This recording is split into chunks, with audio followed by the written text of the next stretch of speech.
Good afternoon, dear ladies and gentlemen. Welcome to the panel discussion dedicated to artificial intelligence education.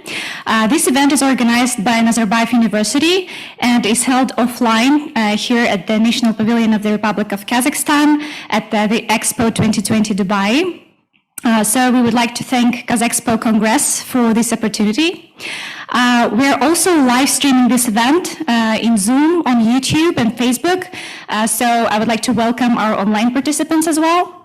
There are more than 400 participants watching us live now, representing 25 countries, such as the US, UK, UAE, Turkey, Malaysia, Sri Lanka, Hong Kong, Nigeria, countries of Central Asia, and many others.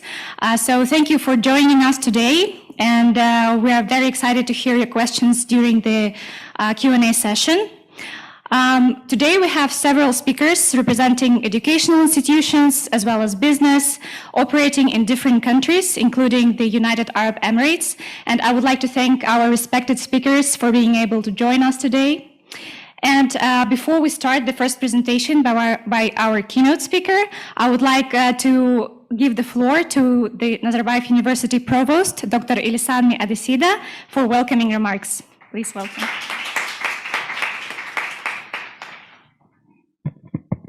Thank you very much. Thank you. Dear distinguished guests, dear colleagues, dear friends, whether you are all in the hall here or online listening from around the world, good afternoon to you all and welcome to the panel session on artificial intelligence education. Kailen kun Genier Koshkardinista. The panel session is being hosted by Nazarbayev University in the Kazakhstan Pavilion at the Dubai Expo 2020. The defining theme of the impressive exhibition that has been masterfully displayed at the Kazakhstan Pavilion is artificial intelligence and its impact on the world of tomorrow. We sincerely thank the officers of the Kazakh Expo Congress for inviting Nazarbayev University to participate in the discussion of this theme, specifically on how to train the future AI workforce for research and innovation. Before I go any further, let me introduce Nazarbayev University to you, whether you are here or online, if you don't already know us. It is an institution of higher education, serenely, and I say serenely, located in Nur-Sultan city, the capital city of the Republic of Kazakhstan, in the heart of Central Asia, along the ancient and historical Silk Road. The institution was created in 2010 by the first president of Kazakhstan, Elbasan Nursultan Nazarbayev, with the foresight and ambition that it would develop into a globally recognized international research university that trains leaders for Kazakhstan, the region, and the world as a whole. A special law brought it into existence as an autonomous organization of education with institutional autonomy and academic freedom enshrined in its charter. Part of the mission of NU, as we call Nazarbayev University, is to be a model for higher education reform and modern research, to contribute to the development of Nur-Sultan city as an international knowledge, innovation, and medical hub, and to prepare students for a world of increased volatility, uncertainty, complexity, and ambiguity. That is the so-called VUCA world. When one examines the havoc that the COVID pandemic has wreaked, we are indeed living in a VUCA world. Specifically, Nazarbayev University has 5 mandates. That's a compact with the country. Higher education reform leadership, that's number one. Academic excellence, research excellence. Those two you can get from any, that's the focus of any university, wants to be a university thoroughly. The next is a model for creating integrated healthcare services, which others can model in the Republic of Kazakhstan. And the last compact for us is innovation and translation of research into production. Currently, NU has over 6,800 students, over 500 professors and instructors, and over 1,000 staff members. The rapid development of the university has been aided by strong strategic partnerships with many leading universities, which include University of Pennsylvania, University of Wisconsin at Madison, Cambridge University, Duke University, University of Pittsburgh Medical School and Medical Center, National University of Singapore, Colorado School of Mines, and the University College London. Our partners have assisted us in developing our various schools.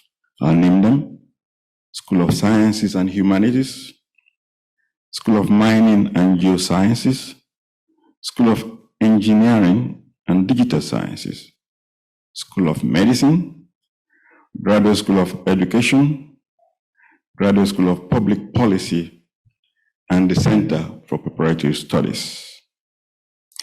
With these schools working together in our drive for academic excellence, we have graduated over 6,000 students, and I see some of them in the crowd here today, and in bachelor's, master's, and doctoral degrees in various disciplines.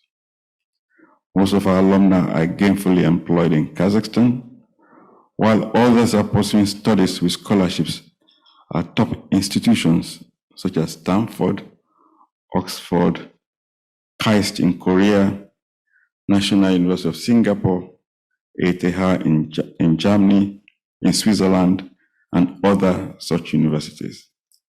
This inherent excellence has afforded NU's membership in the prestigious Asian University Alliance. This is a group that brings together 15 research-intensive flagship universities together to share experiences and to collaborate broadly. Among these universities are the University of Tokyo, Seoul National University in Korea, United Arab Emirates University here locally, IIT Bombay, Hong Kong University of Science and Technology, University of Colombo, and Tsinghua University in China. In terms of research excellence, one of the 5 thrust areas of Nazarbayev University is smart systems and artificial intelligence. 2 years ago, we established the Institute of Smart Systems and Artificial Intelligence to intensify our research in this area. We call that institute ASII shortly, in short form. You see the logo on the screen. ASII conducts sophisticated research and also, even more importantly, works on projects with significant socio-economic impact in the Republic of Kazakhstan. These projects are such as COVID pandemic modeling for the Kazakhstan Ministry of Health and the cargo transportation modeling for the Ministry of Finance. In our push in the research sphere, plans are underway to establish an NU campus in Almaty with a focus on education and its applications. All these efforts are directed to producing the workforce that will drive and accelerate the Kazakhstan 2050 strategy of becoming a knowledge economy. It is evident from this foregoing that Nazarbayev University has the basis of organizing today's panel session on artificial intelligence. Exactly, details of the topic is how to train the future of AI workforce for research and innovation, which you see on the screen. A distinguished panel of AI experts and academics will seek to unravel the question of what kind of AI skills are most in demand to be successful in the job market of today and of tomorrow, to discuss ways of staying competitive and share the latest trends in inspiration and success stories in the field of AI. For this afternoon's proceeding, Professor Atakan Varol, the head of Robotics, Department of Robotics, and the founding director of ASII at NU, will give the keynote talk on research at ASII. This will be followed by panel discussion, which will be moderated by Professor Vassilios Tourasis, the Vice Provost of Industry Engagement and the Dean of the School of Engineering and Digital Sciences at NU.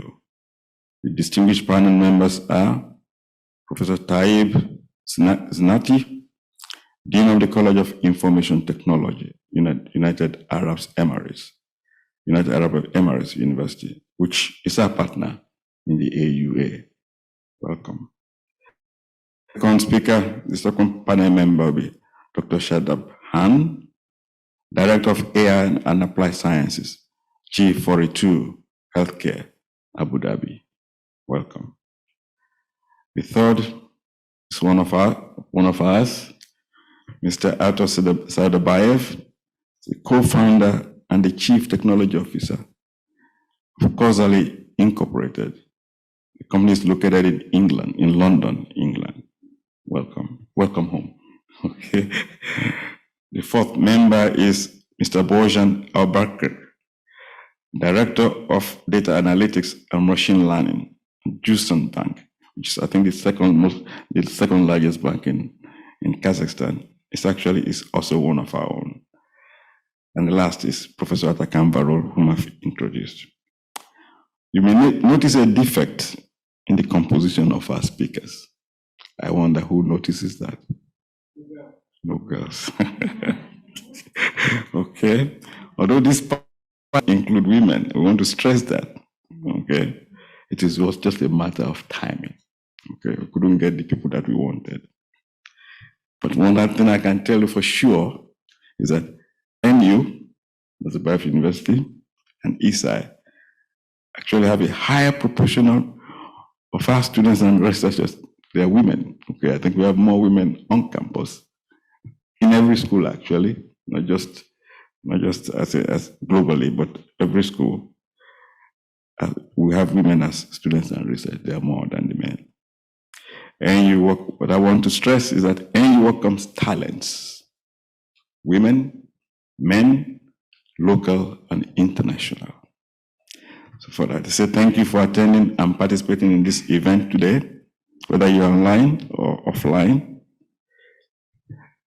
And one thing I like to say before I leave the stage, also I wish to congratulate the citizens and residents of the Republic of Kazakhstan on the 30th anniversary of the independence of the nation.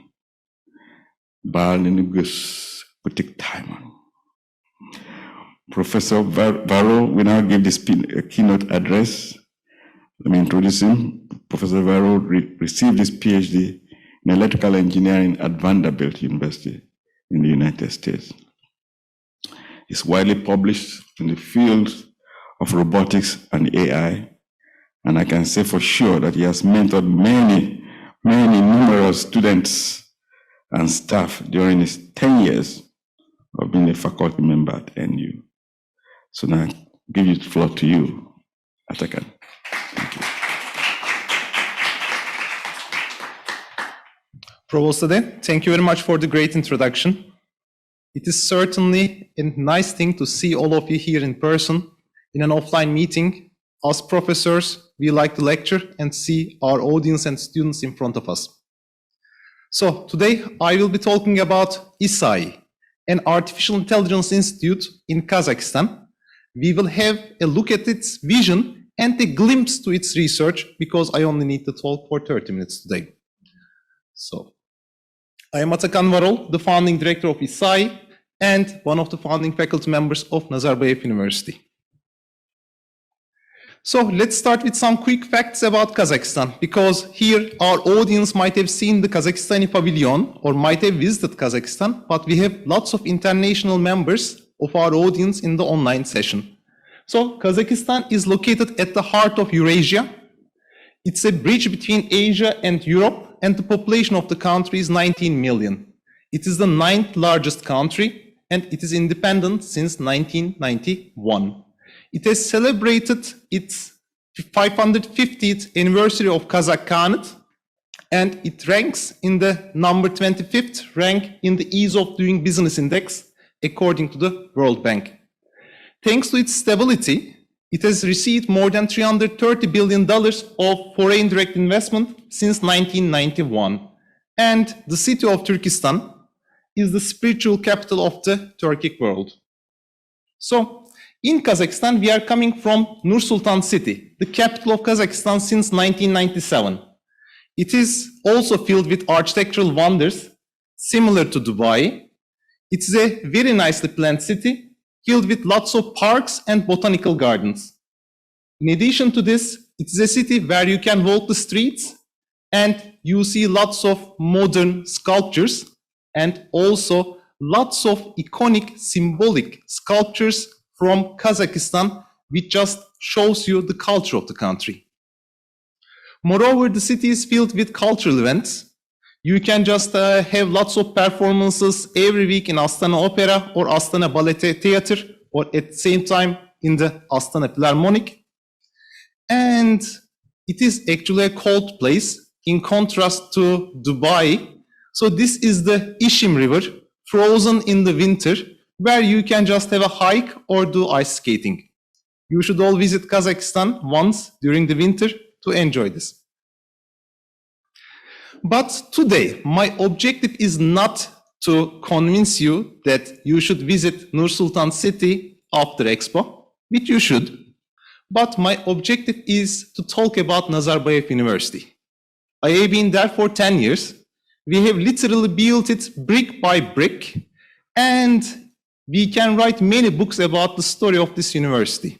It has emerged as a quite good research university, training excellent students who either innovate either globally in London, Berlin, or San Francisco, or in Kazakhstan at Astana Hub or NU Technopark, or continue their educations at top-notch institutes and universities which Provost Ade have mentioned, or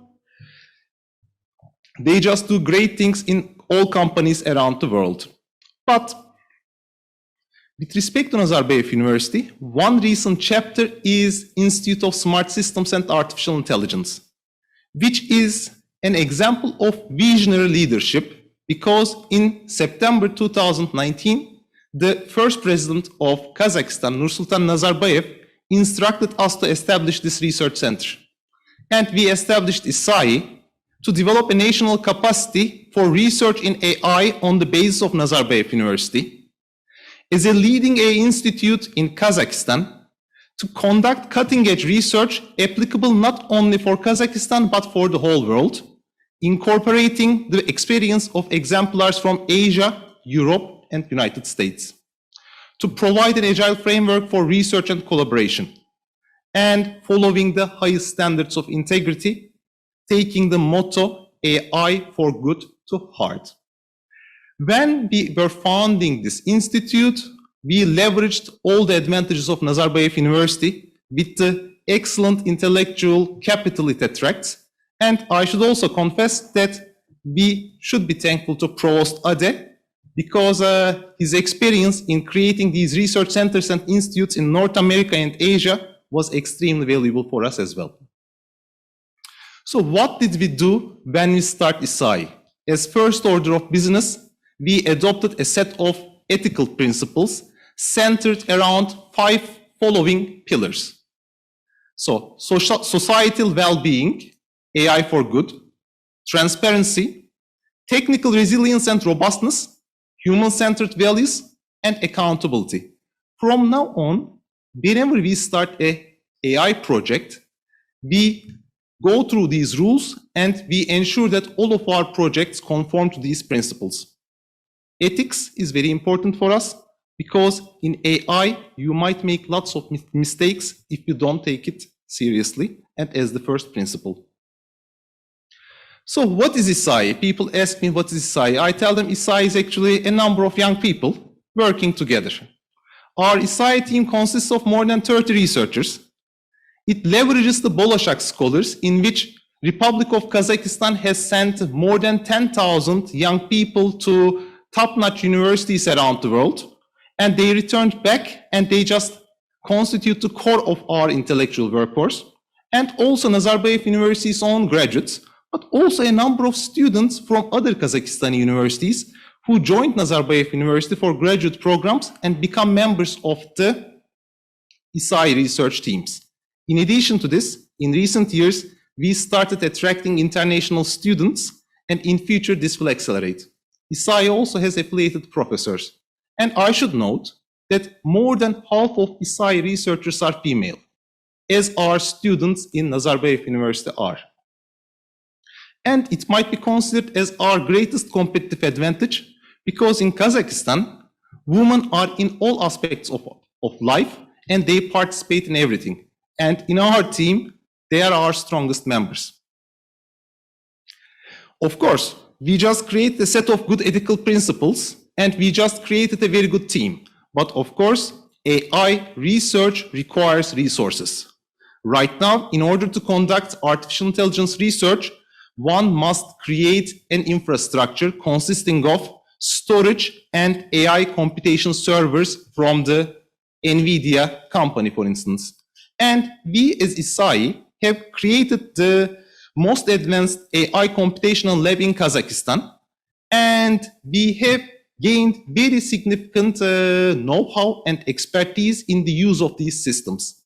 We are sharing this expertise with the Nazarbayev University students and also all Kazakhstani researchers. So, what type of research we conduct? As I told you, our research should make a local impact, but it should also lead to publications and recognition in top venues around the world as well. And we brainstormed for a quite long time. And our team has come up with this initial project, which is a roadmap for AI-based speech and natural language processing technologies for the Kazakh language.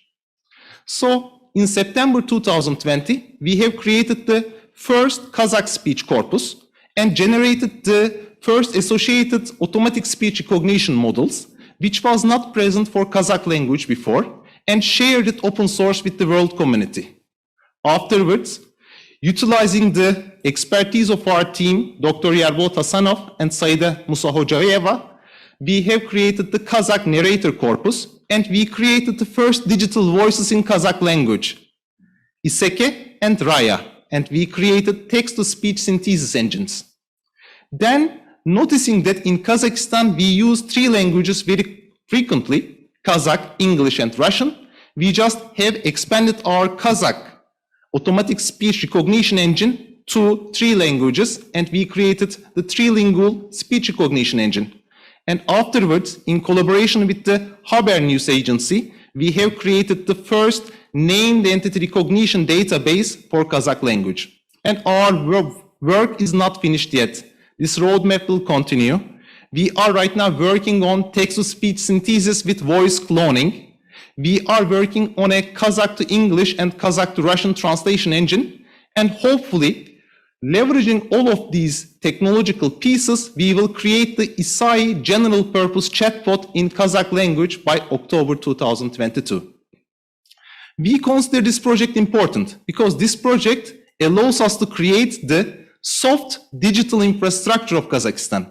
Because today, in the digital world, you cannot provide services in different areas such as banking without having these type of technological components created. And ASII has created this for Kazakhstan and will continue to do so. But ASII also collaborates with our faculty members, and Nazarbayev University faculty members are conducting cutting-edge research in very many different areas: civil engineering, physics, medicine, biology, petroleum engineering.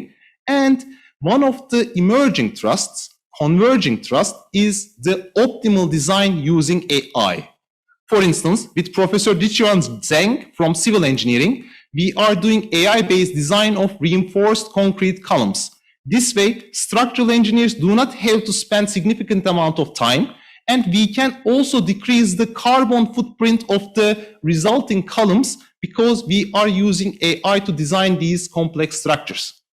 Similarly, with the Professor Victor Bruce from the physics department, we are working on the AI-based design of organic solar cell materials. At the same time, we have a project with Professor Kostas Vologiampoulos on maximizing wireless power transfer on cylindrical load with deep neural networks. And we are also continuing our research in robotics. Robotics is one of the signature areas of Nazarbayev University. I gave the first lecture on robotics in 2011 to some of these panel members. And we have done great things so far. And for instance, Professor Matteo Rubagotti, who specializes on advanced control algorithms, works with us on creating deep optimal controllers using imitation learning. This way, instead of the older mathematical theories, we are using deep learning in order to create brains of robots which will do very complicated tasks. At the same time, we are focusing on tactile sensing. Our young professor, Professor Janat Kappasov, who was one of our first research assistants in Nazarbayev University, finished his PhD as a Talab scholar and returned back as a faculty member. Now is one of the world-renowned experts in tactile sensing and has a great laboratory. As ASII, we help him to create intelligent tactile sensors by merging the physical sensors with artificial intelligence algorithms. So this shows the complexity of research right now at Nazarbayev University and what type of advanced research we can conduct if we collaborate. ASII also interacts with industry and state sectors. Let me give you an example. The Department of State Revenues came to us with a problem. They wanted to know what is in the train wagons and trucks which are crossing the borders of Kazakhstan. And we told them, we can do that for you as long as you give us data and let us publish that. And that just kind of worked out as a great barter agreement. And they provided us lots of data. Our researchers used the most advanced object recognition engines and were able to create an object recognition system which figures out what is inside the train wagons and trucks. So this is, for instance, one of our collaborations with the state sector in Kazakhstan. Some of our faculty members in computer science collaborating with ASII are working on medical AI. Specifically, in one of our projects, we worked on automatic brain tumor segmentation. Gliomas are the most frequent primary brain tumors in adults, and recently, deep learning is being used in order to predict the tumor areas in the brain. So we have collected significant amount of images, MRI scans from the Nur-Sultan City hospitals after going through all the institutional research ethics regulations. And we used the doctors in Kazakhstan to annotate this data for us. Afterwards, we were able to create some type of tumor recognition engine, which just showed very good results on unseen data. We continued on this medical AI project stream, and we have created a chest X-ray pathology classification system, which does not only classify the chest pathologies, but can also do explanatory visualization. Right now, one of the biggest problems of AI is it is a black box. we try to make it a dark gray box because you don't know how it is taking the decisions. And there are some methods which are telling us, such as this explanatory visualization. I just took this decision of cardiomegaly on this X-ray scan. And I made this decision by looking to the pixels in this region of the X-ray scan. Here, cardiomegaly, which means heart enlargement, is caused by the enlarged heart, and that region of the image is red and the rest is blue.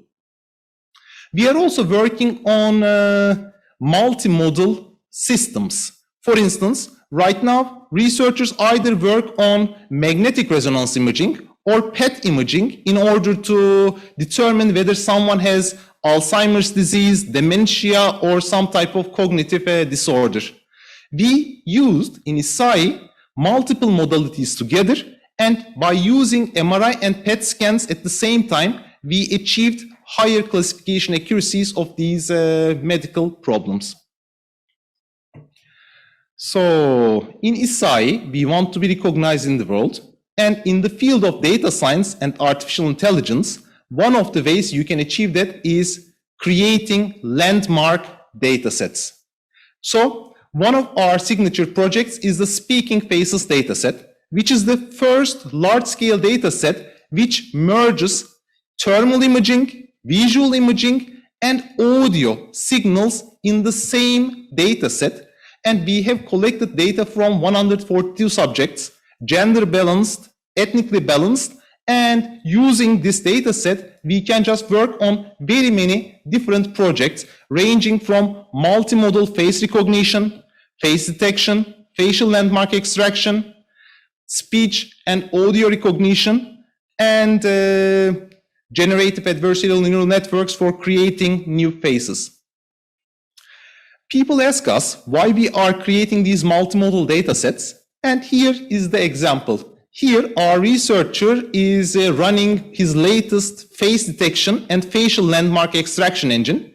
And as you can see on the left and right, you see the same boxes. But when the image becomes dark, which just shows low illumination or darkness, the visual stream does not work. But on the other hand, the thermal stream works all the time. Of course, the thermal stream has less amount of details, and when there is good illumination, it is better to use the visual stream. And in this context, here, this is one of the areas where we have utilized the speaking faces. And I want to just show you one of our latest research projects. So at ASII, we just interact with Nazarbayev University, and Nazarbayev University has a very strong computer science department, and at the same time, it has a very strong robotics department. And with the students from robotics and computer science, we are working on this human memory augmentation project. We are using the augmented reality technology. Augmented reality technology developed tremendously in the last 5 years.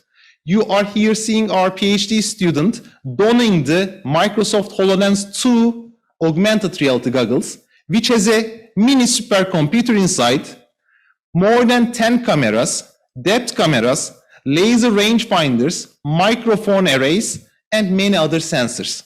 So that device can acquire more information than a human being regarding the surrounding area, and it also knows where it is. So for instance, when our researcher walks in the corridor, the device understands where it is on that corridor, and in addition to that, it sees what the person sees as well, and it can recognize all of those objects.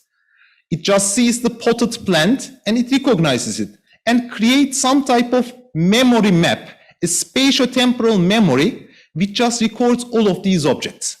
And later, when the person needs to remember where those objects are, it just simply tells, hey, do you want to know where the teddy bear is? It is on the 4th floor in this upper left corridor. This way, we are augmenting for the first time human intelligence using augmented reality. This is, in my opinion, a very interesting project, cutting-edge research, which just shows that we can now start utilizing augmented reality powered with artificial intelligence to solve many of our cognitive problems, and this will become something important for people with dementia and Alzheimer's disease. So, how are we connecting all of these research results with the rest of the world? Of course, as classically, as regular researchers do, we are working on writing publications, and ASII publishes its research results in top journals and conferences. But for the first time in Central Asia and in our region, we are sharing our data sets created by our institute as open source and publicly available data sets. And here are some of them: Kazakh speech corpus, thermal faces in the wild, Uzbek speech corpus, Kazakh text-to-speech dataset, Kazakh accented English, and Wi-Fi signature-based indoor localization datasets.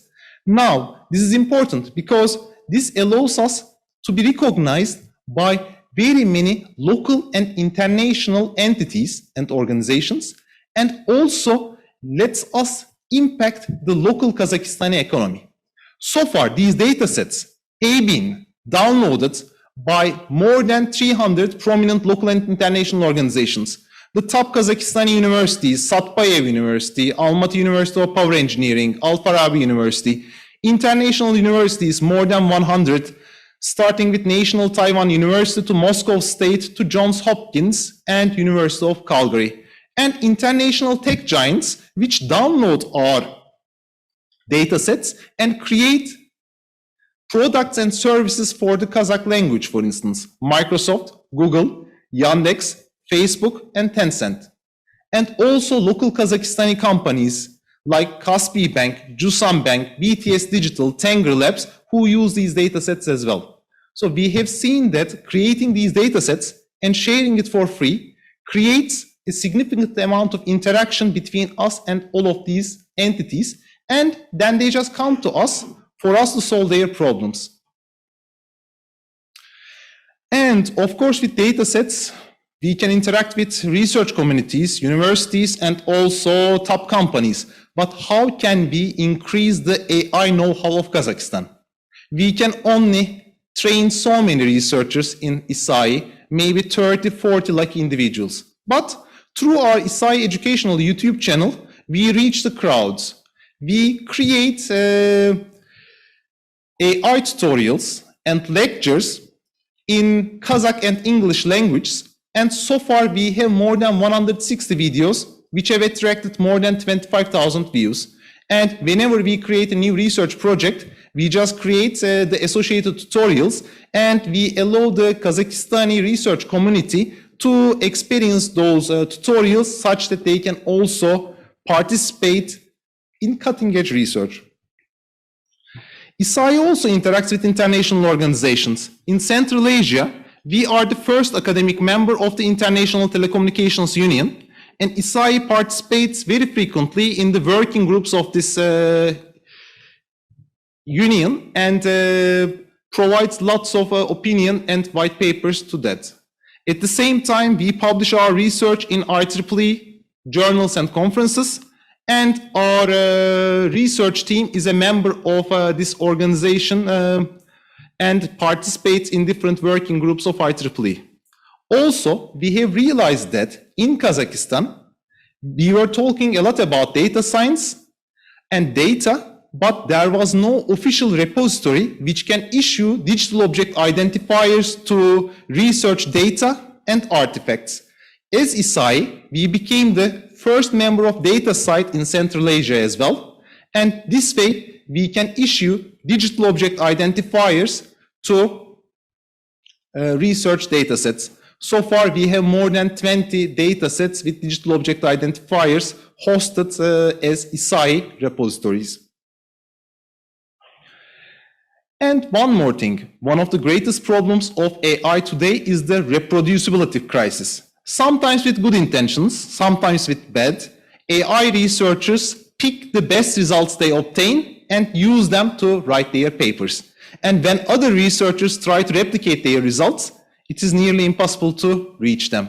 And that is why right now, all the prominent research groups are sharing their models and data open source in internet. For instance, here we are using GitHub, and we share our projects in this GitHub channel.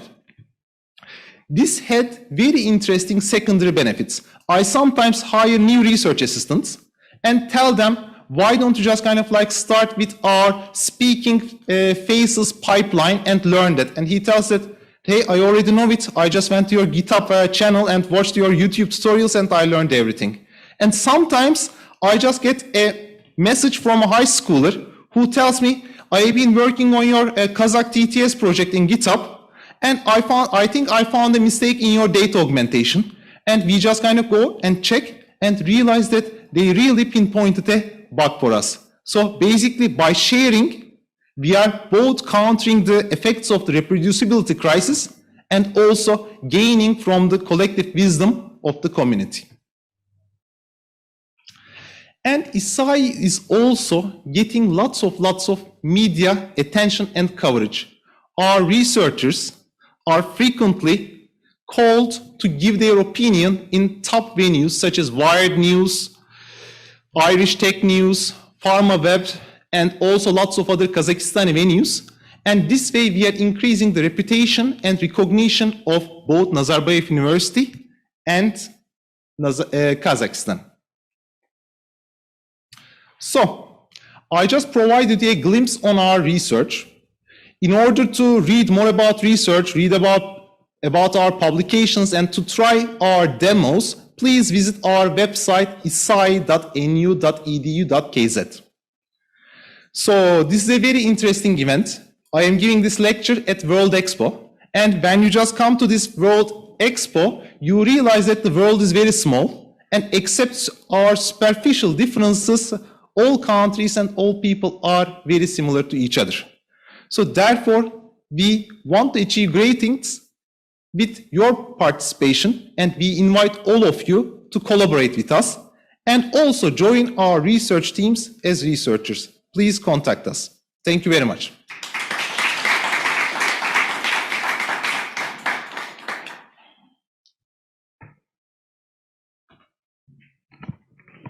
Thank you, Professor Varol. This was really a tour de force of the ASII accomplishments.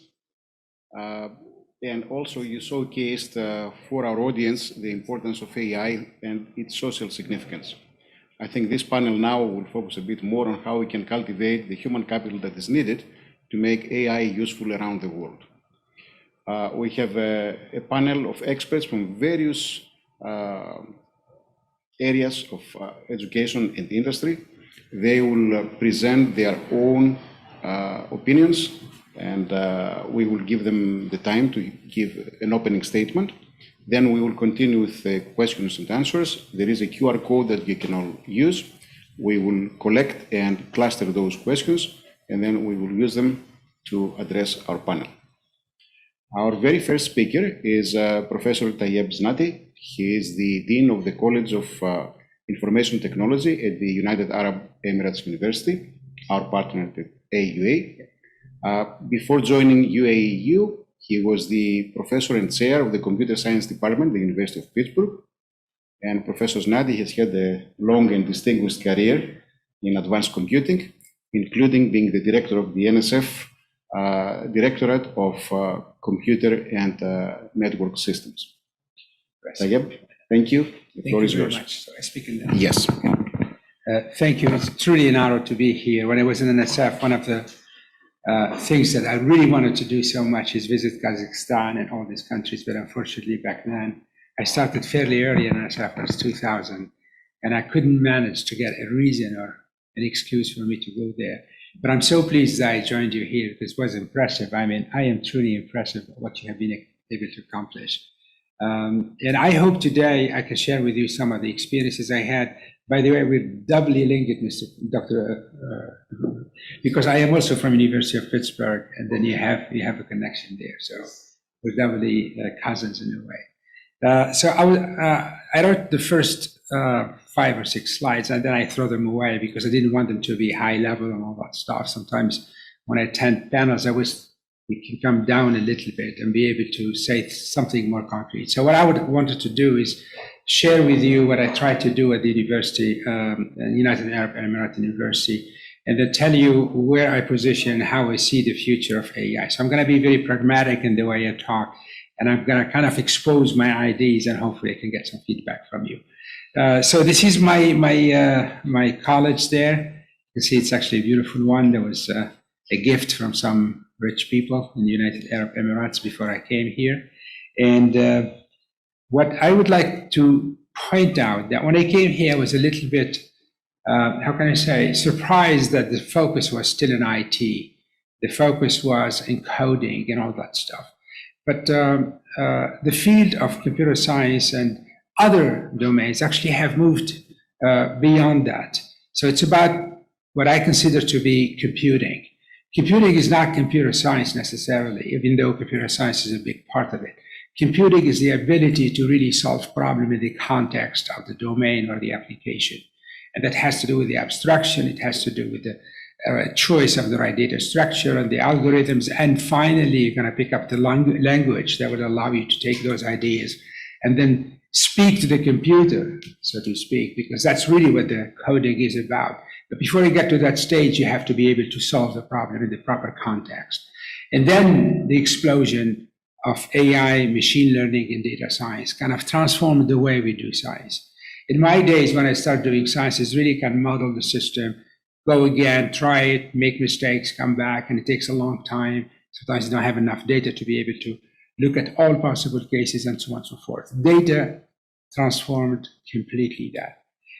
Back in, I would say 30 years ago, if you give a statistician a large amount of data, what they do sampling. They actually reduced and then try to model it as some sort of an exponential distribution, all that stuff. And in many cases, complex systems that we're faced with every day are really not amenable to specific modeling using a specific, easy to manipulate mathematically distribution like exponential or Gaussian or so on and so forth. Why? Because this complex system have what we call emergent behaviors that occur and you don't know it. It's like there's like a tipping point where a pond that used to be functioning properly and an extra drop of acid, and all of a sudden you see the fish going belly up. That emergent behavior is extremely difficult to specify and extremely difficult to be able to prepare for, so to speak. So we know how to deal with complicated systems because we can pin the behavior of a complicated system to the behavior of its component. So this thing here in front of me is a complicated system. But if my laptop breaks down, I can say the hard drive crashed.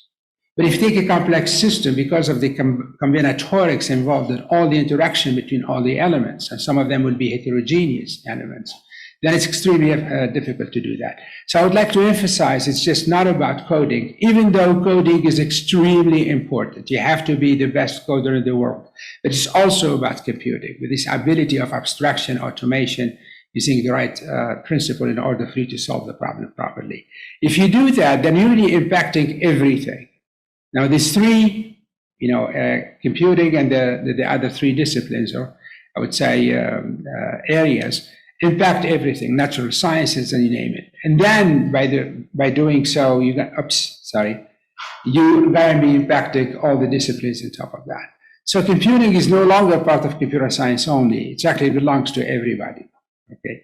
So when I start thinking, when I came here and we have a College of Information Technology. By the way, the name's going to change soon. It become College of Computing and Informatics, because that's really where we're going. And we have a department called Computer and Network Engineering. That department will become Autonomous and Intelligent Systems Engineering. You can see that we are not excluding computer engineering. We're not excluding networking engineering, but we are expanding it to be able to see that intelligence it has to be part of everything we do in the future. I mean, Bill Gates many years ago said there's not going to be a piece of code that comes out of Microsoft without having some intelligence in it. And that's where the field is setting. So I picked this definition. I could have picked any other definition for that purpose. But essentially when we talk about intelligence, is the ability, or computer intelligence or artificial intelligence, which is kind of a misnomer really, is the fact that the computer can do tasks that a human being can do as well. Okay? And then a lot of people struggle to define what that really means. And there's so many tests, from Turing tests, which I'm going to talk a little bit about today, all the way up to coffee test, and so on and so forth. But Turing test says it actually involves a computer, a human sitting with the computer, and a third or second human who's out of sight of the both of them. So the human is the kind of the person who's going to define where intelligence belong. That person that cannot see the computer or the other human, and then the person engages in a conversation with the computer and the human. And if the computer will be as intelligent as a human, if that person cannot recognize who he is conversing with. You cannot say, I'm speaking to a human or I'm speaking to a computer. That's actually tested. The test is very good. I mean, everybody knows Turing. I'm sure the computer scientists know him anyway. But he's some sort of a genius, basically. He's Turing Award is like the Nobel Prize Award of some sort for computer scientists. The problem is it does not, specify what intelligence really means. So if a computer is disqualified if that person discovered that the conversation with that computer. But the computer could be smarter than actually the other person that's speaking with us. So therefore, it's not a good thing, okay? But everybody agrees that intelligence is a bunch of these things that is here. Basically, the ability to know and plan, sense, detect, natural language, represent knowledge, either including the common knowledge and so on and so forth. And that gave rise to these three classification of AI. The first one is what we call discurrent AI, the classic AI, or the narrow AI. This really is a type of AI that's prevalent right now. And the problem with this type of AI is when you exercise or you develop some knowledge using narrow AI, that you can really carry through that knowledge to a different domain. So what you learned in domain A may not necessarily be applicable in domain B. And there is a bunch of other things, including the resources that it requires. I mean, some algorithm work, if you give them 300 billion type of pieces of data in order for the algorithm to understand and figure out what's going on. The second one, which is called the general AI, here there is this ability. So the first one is kind of predictive AI. If you train me to recognize faces, I'm going to be able to recognize people. But I'm not going to be able to apply that knowledge to recognize, let's say, tigers or something like that, unless you train me to do so in that specific domain. So the second one is a bit more perception as opposed to just prediction. And the third one is superintelligence, which is that point in time where the intelligence of the computers will be much higher than the intelligence of the people, and only God knows what's going to happen there. Are we going to be gone, or are we going to be able to benefit and work with them properly? The reason I talk about this is what is it that we're going to teach to our students now? So, well, it's simple. Well, it's not that simple because our field changes very, very fast. So I'm going to tell you a story that I struggle with right now as I'm creating a new database system, okay? Database scientists, typically what they're supposed to do, they take data, they sanitize it, maybe normalize it, then they extract features, optimize the features, use the right model, and then send it to this, basically execute the data, be able to get the information displayed as a graphic, using graphic tools or whatever you want to do, and then you're done. That's what a data scientist is supposed to do. But there's a thing called AutoML that does exactly that. That is what I told you is a pipeline. You feed your data in there. AutoML, automatic machine learning, will do exactly that and gives you the result. So here I am engaging in creating a program where the first cohort will not graduate until 4 years from now. I am already worried about them not getting jobs because AutoML can take over. So you have to be very careful of that when you build these programs. Okay, so the other thing that I use is this is a Gartner hype cycle, basically. It says how the technology comes up, a lot of hype in the beginning, and then it decreases, and at some point it stabilizes. So that's the model that is, there's a lot of research that's trying to fix this model because it's not accurate all the time, but it gives you an idea where we go. So I want to show you that in 2016, this is the cycle that Gartner put forth. And you can see at the tip of that cycle, the focus was in machine learning. Okay, that's less than 6 years ago. If you look at 2021, the focus is in generative AI. and it's no longer machine learning. And actually there is transformers now. There's a bunch of fields that probably will make deep learning and machine learning obsolete in the near future because of their limitation, their excessive use of power, computational power and energy and all that stuff already. So now we're going to generative AI, which means creation of AI. There are people who are writing programs that actually make beautiful poetry. They can make art that is very similar to what people are doing. And this is only in 6 years. Okay, so the fact that our field moves so fast has to be a factor of what we do in order for us to succeed as educators and people who prepare the next generation of task force and AI. So my drivers have been all the time is relevance. Whenever you do program, you have to be relevant in the context you're developing the program to. The second thing is employability. I mean, students have to go there and be able to get a job. And finally, you would like to do impact. Doing computing for good is what all humanity is about in my opinion. So based on that context, I'm developing now data science and AI courses that uses this structure. The structure here is composed essentially with 3 parts. The first one is typical. That would be the gen ads that everybody has to take, including the ethics, learning about ethics of computing and AI in general. But what this program does, it achieves a number of issues. The first one is the foundation. So if you build a data science program and all what the student gain is the fact they're going to use Python libraries to be able to process data and show results, then you're not doing your job. Because as I said, that job may be gone in 5 to 6 years. So what you need is foundations. Foundation. You need very good mathematical skills, you need very good statistical skills, and you need very good computational skills. If you don't do that, one of my German professor, I remember he used to say, fundamentals is what you remember when you forget everything. And I think that was so right, because that's what I remember. Every time I'm confronted with something, I go to the fundamentals, and I'd be able to derive that and understand it better. That I never forget. But like an equation here and there, I mean, God, with age, practically it's done. So that's the first thing. The emphasis, a lot of students don't like math and don't like statistics. If you don't understand inferences, if you don't understand Bayesian theory, there is no way you can do machine learning and be able to deliver at the expected level. So this is why I think the foundations and the message to the students has to be clear. The second thing that is in that structure is the intertwining of the domain and machine learning. And I will tell you, we're doing this for many reasons. Okay. First of all, I do not want people or my students to go to an interview, Google or Facebook or any of the companies here, say, I am expert in business intelligence. And it turned out that the person has taken one course in business. No, that's not enough.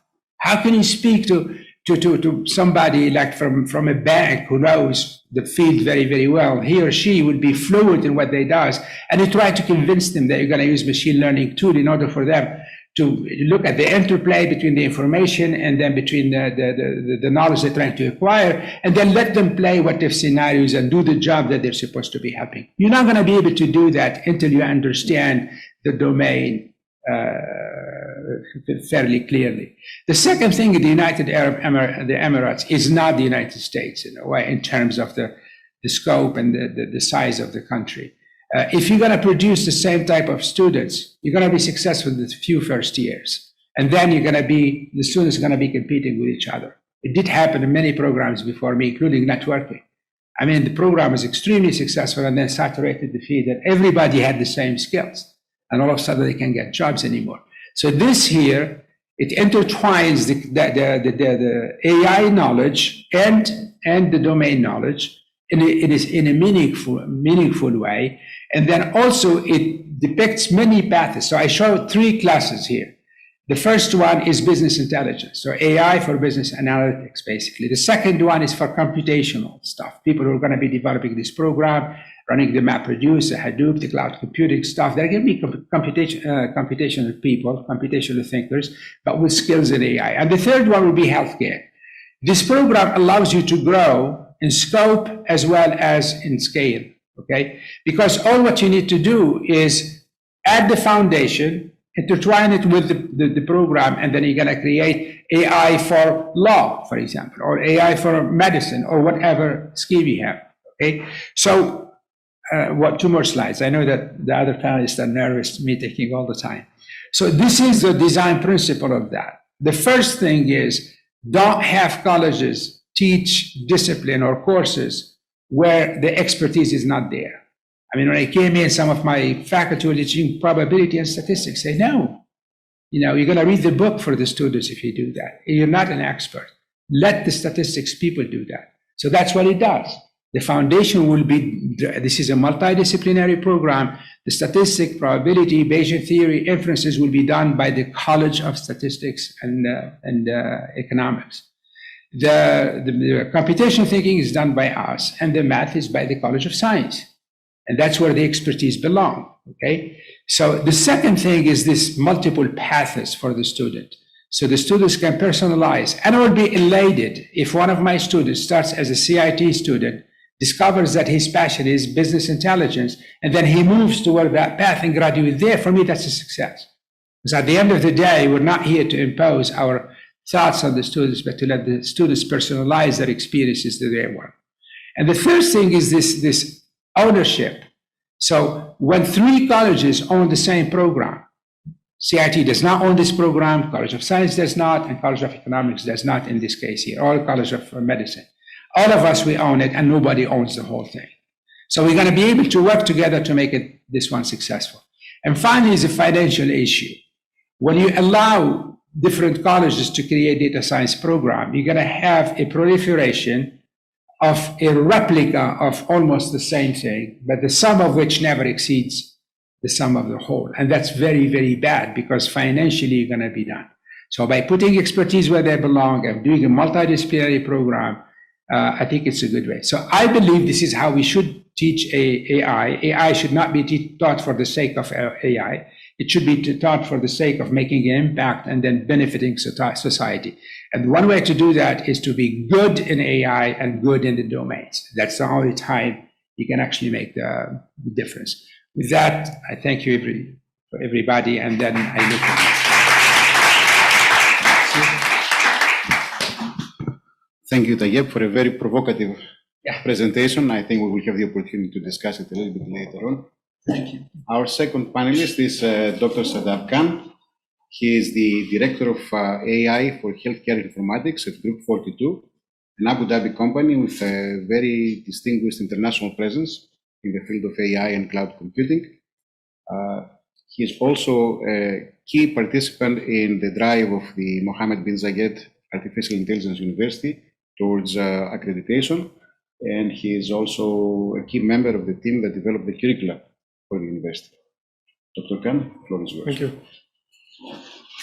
So I want to begin my talk with just talking about a couple of things first. First, the 5 major skills that I think the AI researchers and innovators of tomorrow would need to have, and then discussing a bit about the ecosystem that would be necessary to facilitate this training and research and education for these AI leaders of tomorrow. And then I'll share some personal thoughts on how we approach training and mentorship at G42, what we look for in recruiting our new team members and so on, just as a guidance for future students who are graduating.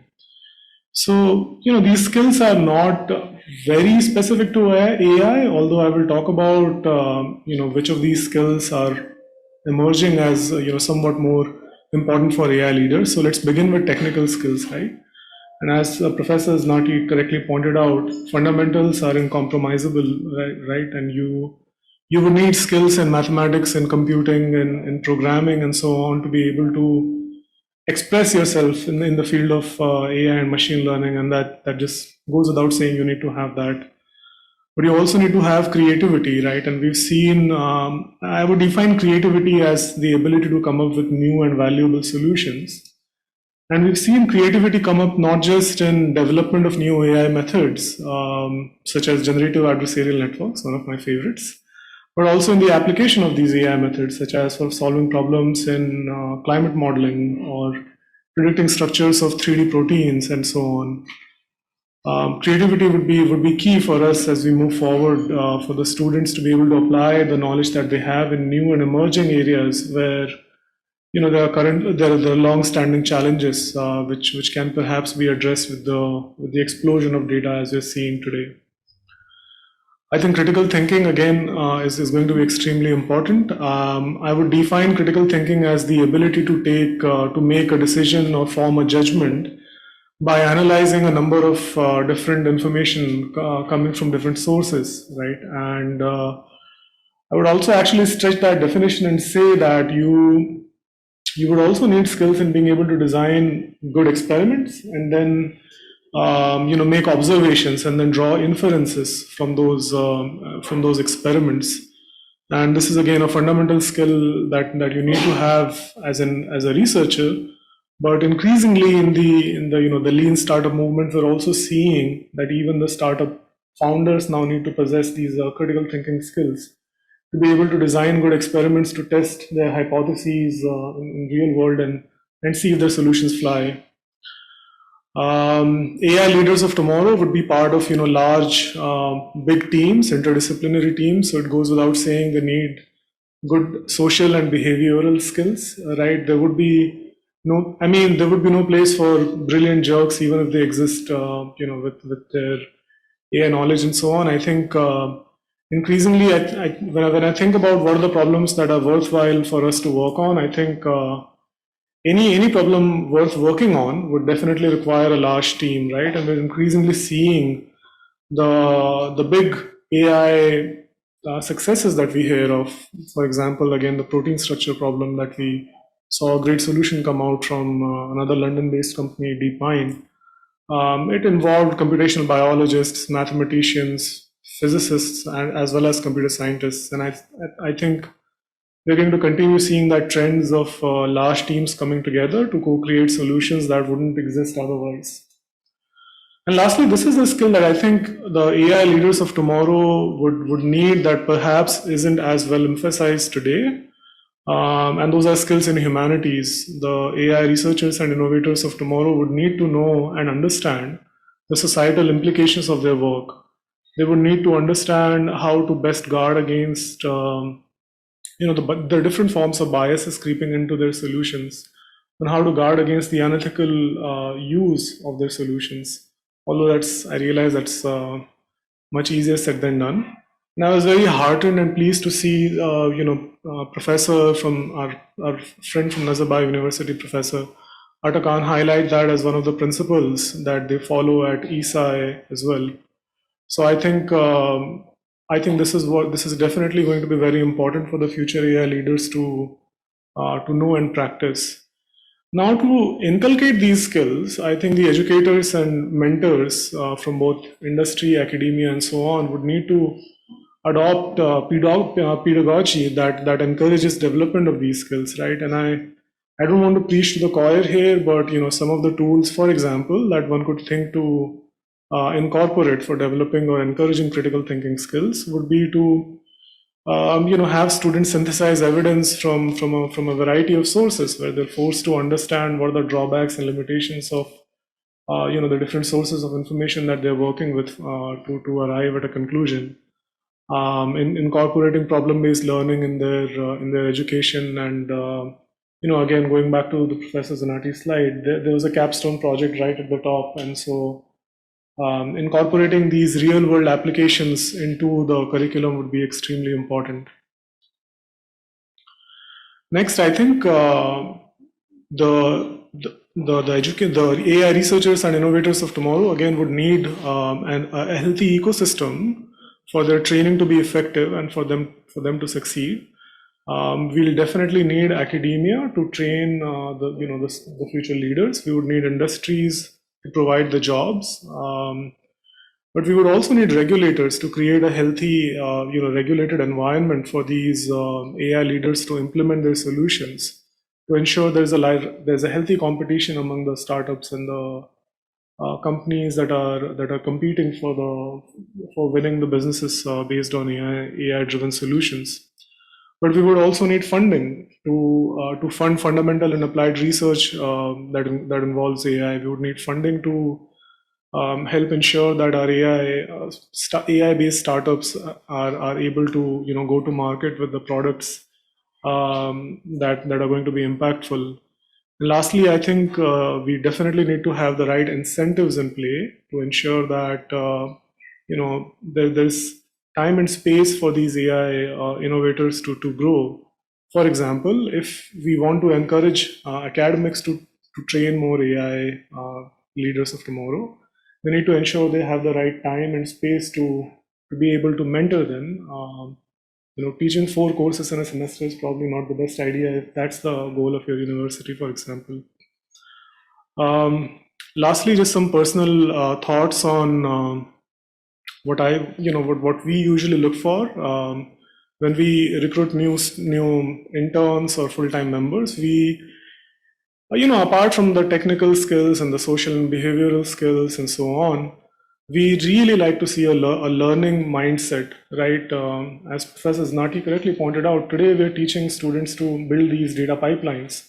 In 4 years from now, that may be obsolete, right? And we're already seeing, for example, in AI research, there are these new forms of neural network architectures driven by transformers as their building blocks, which are increasingly replacing the old and conventional ways of building the architectures for computer vision work, which were centered around convolutional neural networks. So if you have a student who doesn't bring in the learning mindset, or an employee who doesn't bring in a learning mindset, that would be of significant concern for us, as one of the members of industry. And second, we would really like to see students who are not afraid to, go beyond the boundaries of their training program, right? And so, particularly I lead a team of healthcare applied scientists, and so while we focus heavily on the skills in data science and machine learning and AI, we also like to see, that the employees that we bring into our team are enthusiastic about the domain that we're working in healthcare, right? And so you should be excited about the domain that you're working on. You should embrace the vocabulary that this domain requires for success, and you would need for communication. So those are just some of my thoughts on how I think we should be training the future AI leaders. Okay.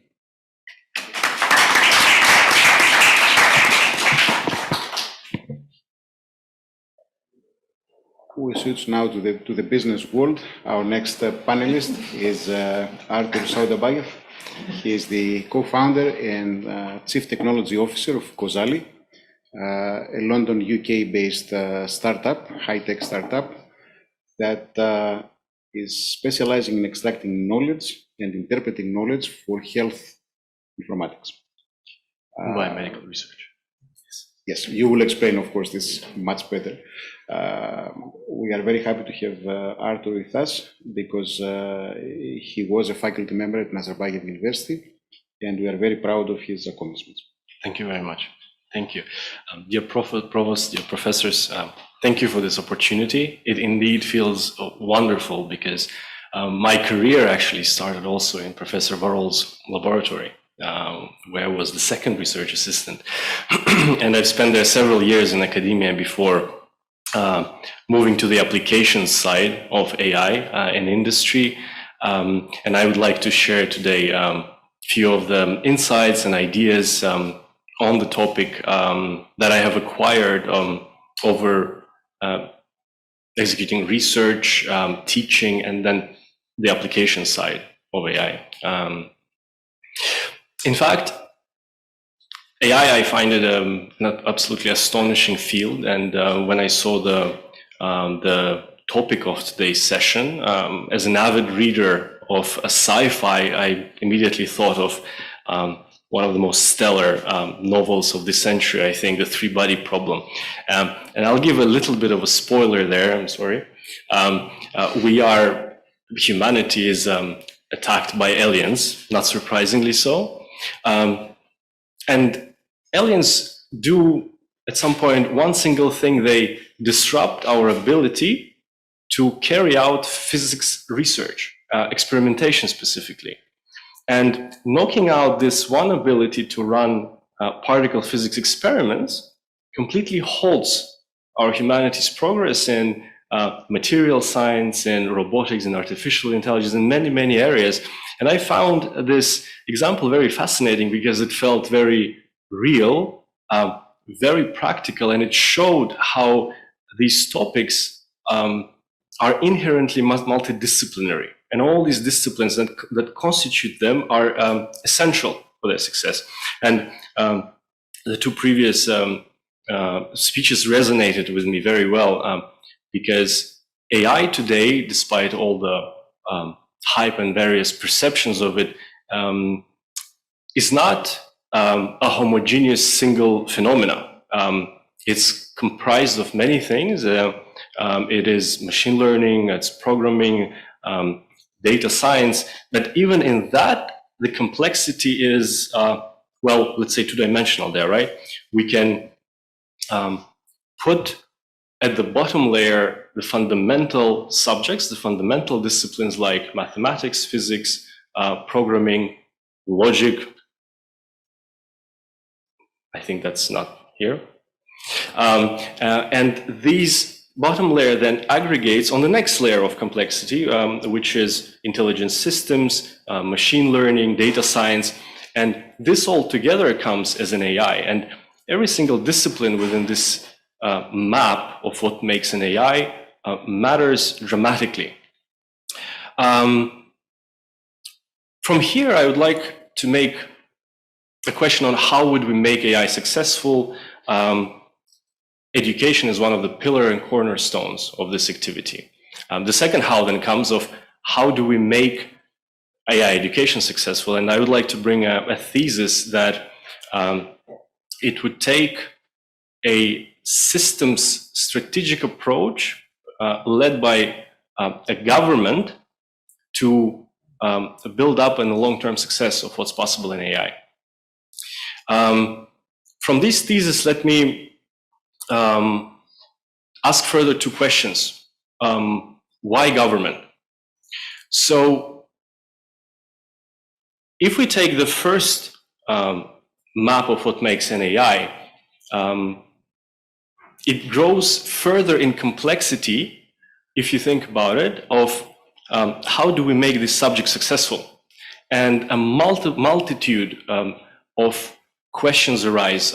How well our secondary education is in mathematics, how well are we equipping the alumni with jobs on the market, how well are startups funded, how well are these jobs perceived, is it prestigious to be a machine learning engineer, are intelligence systems engineer being well paid, and many of these questions that overlay on something that is in essence a mandate of a government. If you see the structure of ministries, these governments, they're structured to have the mandate to transform these fields in finance, in education, and general economy.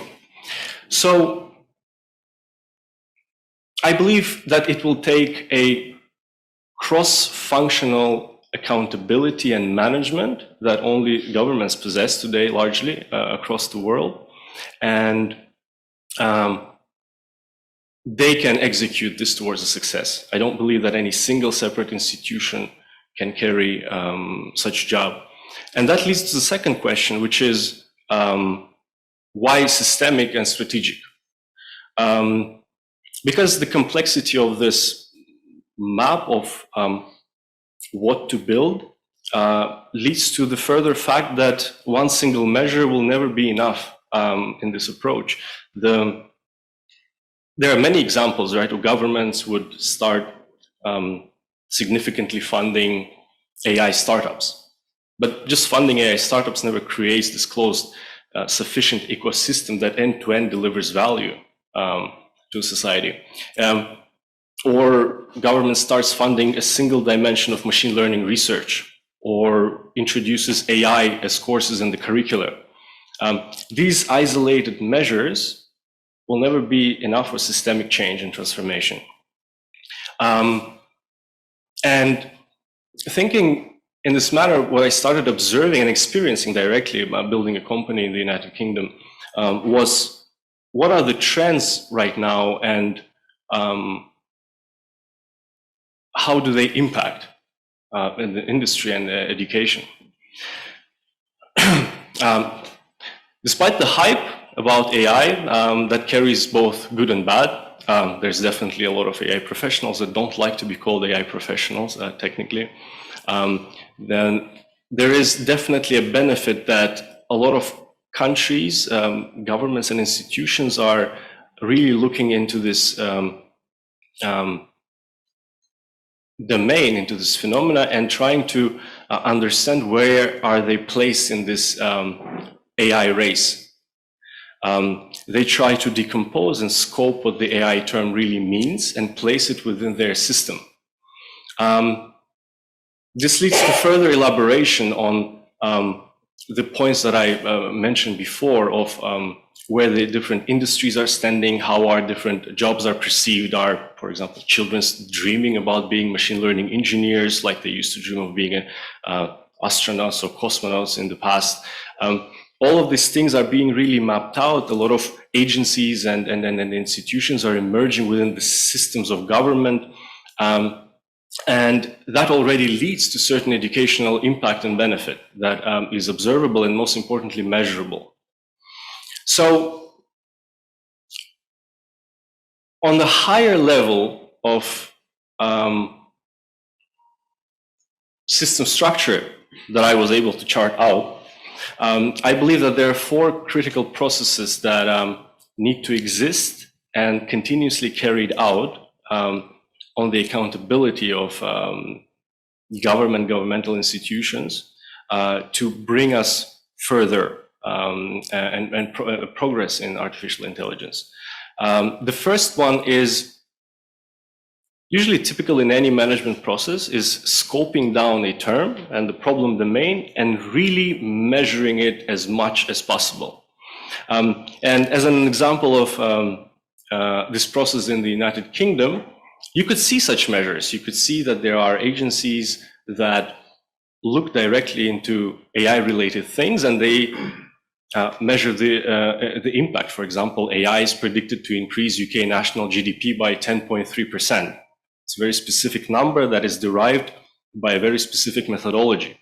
AI could boost productivity in some UK industries by 30%. There is a similar large report in Germany related to Industry 4.0, trying to measure how the automation would transform current industry map in Germany. This measurement then and problem scoping and definition leads to charting out a strategic plan.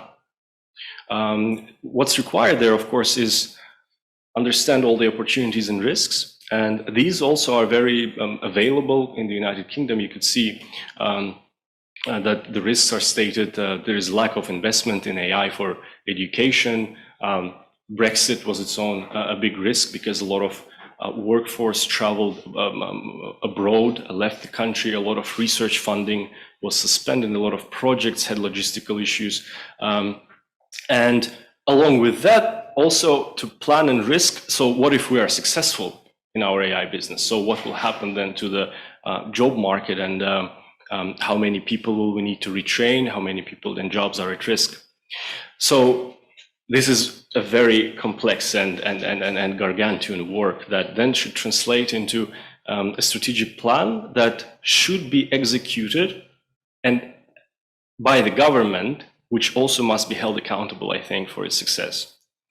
And in terms of execution and systemic transformation that I could observe in the United Kingdom, are very functional for-profit and not-for-profit governmental and not governmental institutions that carry certain work on behalf of this strategic plan. For example, there is the UK Office for Artificial Intelligence that belongs to both actually ministries of business and trade and Ministry of Digital Technology and Culture. It owns a lot of this execution of the strategic planning. There are not-for-profit institutions like Tech Nation, of which the very user I was, because I had to go to TechNation and explain what I work on, and they would qualify me as a person who would qualify for a visa, right? And a lot of my colleagues at the company who traveled, who moved to the UK, they went through the process of being qualified in a specific industry for a very specific thing that they do, to be granted such. And very related to the education is a plan, for example, to introduce AI solutions at 60 colleges and 30 different universities within 5 years, where one of the largest IT organizations of the UK is undertaking.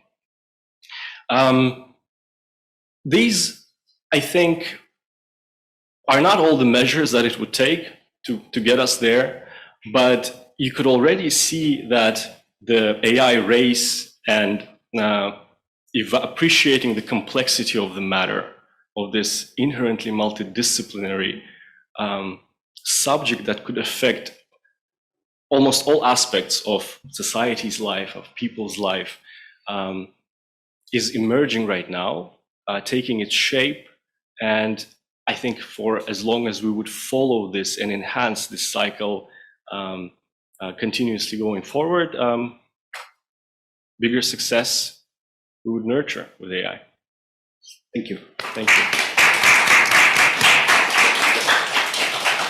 Our next panel member is Barzan Aubakir. He is the Director of AI and Data Science of Jusan Bank, a financial conglomerate based in Almaty, Kazakhstan, with significant banking and financial operations in Central Asia and beyond. He's also a graduate of Nazarbayev University, holding a BS and MS degree from our Robotics department. Barzan, the floor is yours. Thank you for introduction. Thank you, Professor Provost, for the invitation here. And today I would like to talk on the very interesting topic, how in Jusan Bank, it's like more practical way, how in Jusan Bank we train our AI workforce. Of course, we don't call them officially AI workforce, we call them our engineers, our experts, and how basically we motivate them in order to increase the efficiency of the business. And of course, as a businessman, I always say our first goal is to earn money. How we earn money for our shareholders, for our company. So first of all, let's not be confused with the name Jusan Bank. It's not only bank. Like the core business is the bank. It's one of the largest banks in Kazakhstan, and in fact, it is the fastest growing bank right now. It's a marketplace, so you can basically buy maybe matches or an iPhone, everything from our marketplace. We are a telecom operator, so you can connect your internet to us or you can buy a SIM card from us.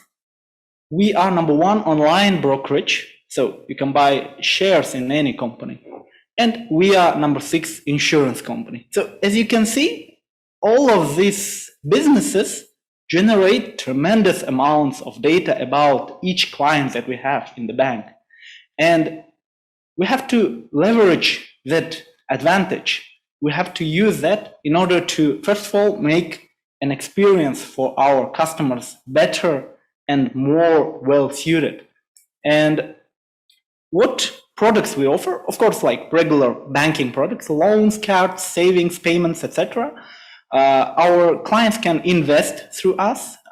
You can open a kid's card and you can buy a SIM card from us. You can insure your assets.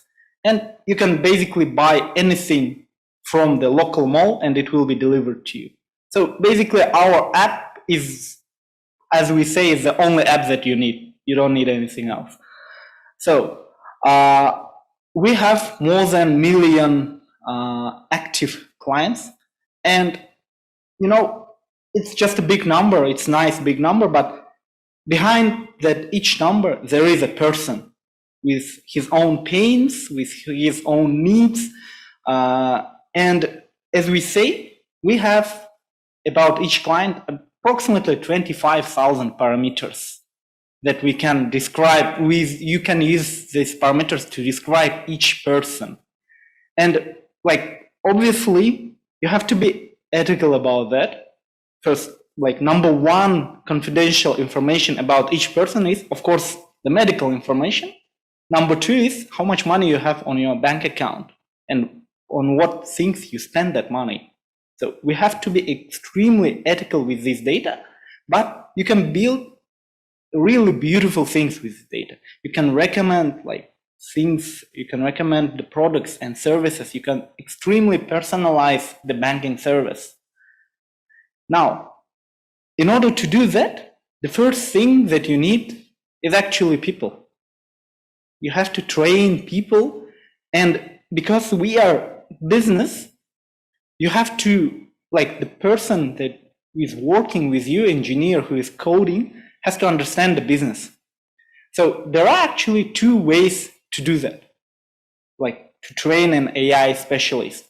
Take a banker, teach him AI, like teach him how to code, how to understand like proper statistics that he needs, and you will get an AI banker. Or you take a very well-skilled, technically skilled person, train him in banking, and he becomes an also AI banker. And as a Jusam Bank, we chose the second way. We take a very technically educated people and we teach them banking. Because first of all, we are a bank, right? So obviously we have some people who know something about banking. So it's easier to hire the technical specialist. And on the other hand, hiring the bankers, they typically have higher salaries. It's very hard to hire them. They have higher salaries. They have higher expectations. On the other hand, engineers are a bit cheaper. I'm not saying they are cheap, but a bit cheaper. So this is the structure of the department where I work.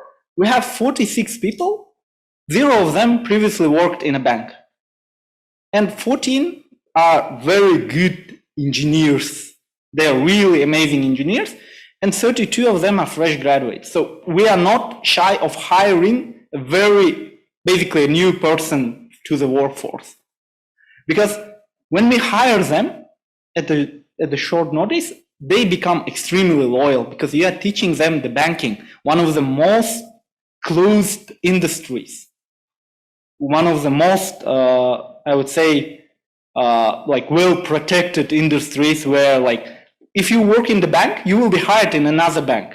That's how the like pipeline of people goes. They are just jumping from bank to bank. And we are introducing new people, and they are actually making disruption within even our bank.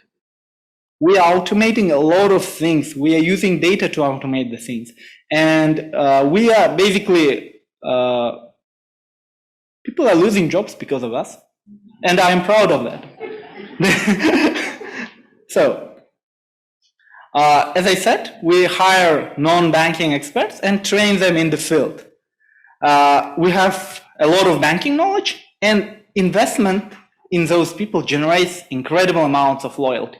I'm pretty sure the 14 people I talked about, the experts, they can be hired at a moment's notice to a Google, to a Facebook, to any company that we have, to any big company. But they are not doing that. They're not switching jobs because in our department, we provide them with knowledge and we have access. We give them access to all of the information. That's not just like how to code in Python, etc. How this particular banking, how we decide which interest rate to give to each person. We teach them that, and that generates a loyalty, and people they want to be a part of a company that is growing extremely fast. You don't have that experience every day, that you are part of the basically company that is growing 300% per year. Now, as I said at the beginning, AI is, when we talk about in business, it's not about hiring, because currently, for example, let's talk about call center. Hiring an NLP expert, natural language processing, is extremely expensive event, unbelievably expensive event. So you cannot just solve all of your problems by hiring, because at the end of the day, your salaries will they will be larger than your income. So what we do is we train people. We take fresh graduates, we take engineers, and we train them in banking. We support them always. Like, if you need some training, education, go ahead, do that. If you need some explanation about banking, go ahead. We have literally 1,000 people who are experts in banking. We let them ask the questions, and we allow people to be open about things that they don't know in the bank. Because we always tell, we have no idea what we are doing. We have no idea how the bank earned the money. But we are the ones who are not afraid to go and ask the question. And tools, of course. Tools, I mean, just the machinery that we have, the servers, the hardware, the software, and you have to provide that. And when you combine all of that, you get one of the most profitable divisions in the conglomerate. And we are working like less than 1 year, but we are coming to become number one in the profitability within the bank. And when we talk about that, like our final goal is when the person arrives to our bank, we have a plan for him for the coming 3 years, what he will do. So this is it, I think, about me. Yeah. And last but not least, Professor Varol. All right. It is always very interesting to listen to things from the banker's perspective. It was thought-provoking indeed. So let me start my second presentation right now. I will be talking about something which I don't know how we are doing. Indeed, it will be in some sense a confession. So when we look at today, I think today can be best described with the first opening paragraph of one of my favorite books, A Tale of Two Cities. It was the best of the times, it was the worst of the times. It was the age of wisdom, it was the age of foolishness. Indeed, when we look at right now to the world, we see an epidemic, lots of regional conflicts, lots of economic problems, but we also see the humanity still moving forward, doing great things. And when we just look at today and try to explain how today is, this sentence from the Alice in Wonderland encompasses that very nicely. The Queen of Hearts tells to Alice, "My dear, here we must run as fast as we can just to stay in place. And if you wish to go anywhere, you must run twice as fast." And this is exactly how it's happening today. Everything is accelerating. In order to just stay where you are, you need to run. And in order to compete with the other leading companies, universities, countries, you need to run twice as fast. But the world is entering a phase of great economic transition. And I tell to my students, AI is a tool. Just always look to the big picture, what awaits us in the next 10 years. So right now, the cost per megawatt hour of solar panels is lower than any other form of energy. And this is expected to decrease exponentially in the next decade. The way we will produce electricity will change completely, which will solve more or less the cause of most of the military conflicts what we have today. Secondly, lithium-ion battery costs are doing the same exponential decrease. And in the next 10 years, we will be able to generate our energy from sun, and we will be able to store it to use it during the night. And this way, we will solve many problems of the humankind. And at the same time, as it is one of the main themes of the Expo Dubai, the way we will do mobility will change also completely. We will have electrical cars and the whole industry will transform. Many companies will go down and many will emerge. And the way we think about automotive industry will be completely different. But more important than these, there will be a huge economic disruption due to AI. because AI permeates everything. We simply want to make things automated. We simply might want to make them intelligent. And I am not a very big proponent of artificial general intelligence. I think one day we will reach that point, but that point is not in the next 5 years or 10 years, and that's a distant dream.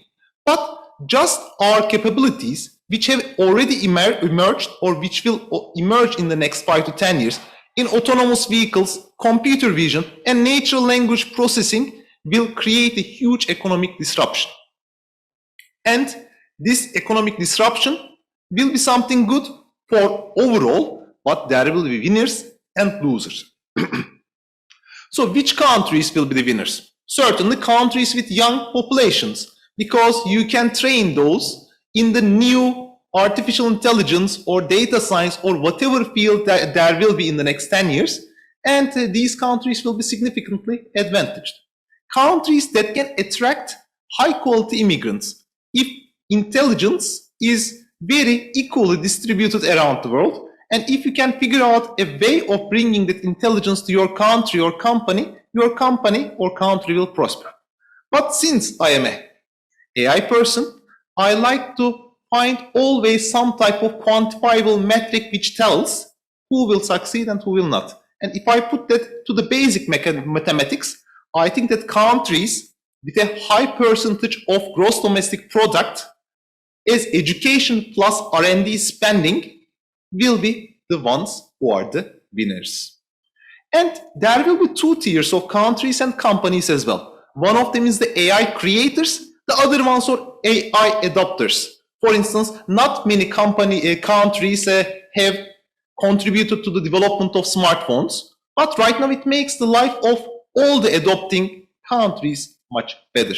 So for AI creators, who will benefit mostly from this disruptive economic change, we just need bachelor, master's, and doctoral degrees at research universities.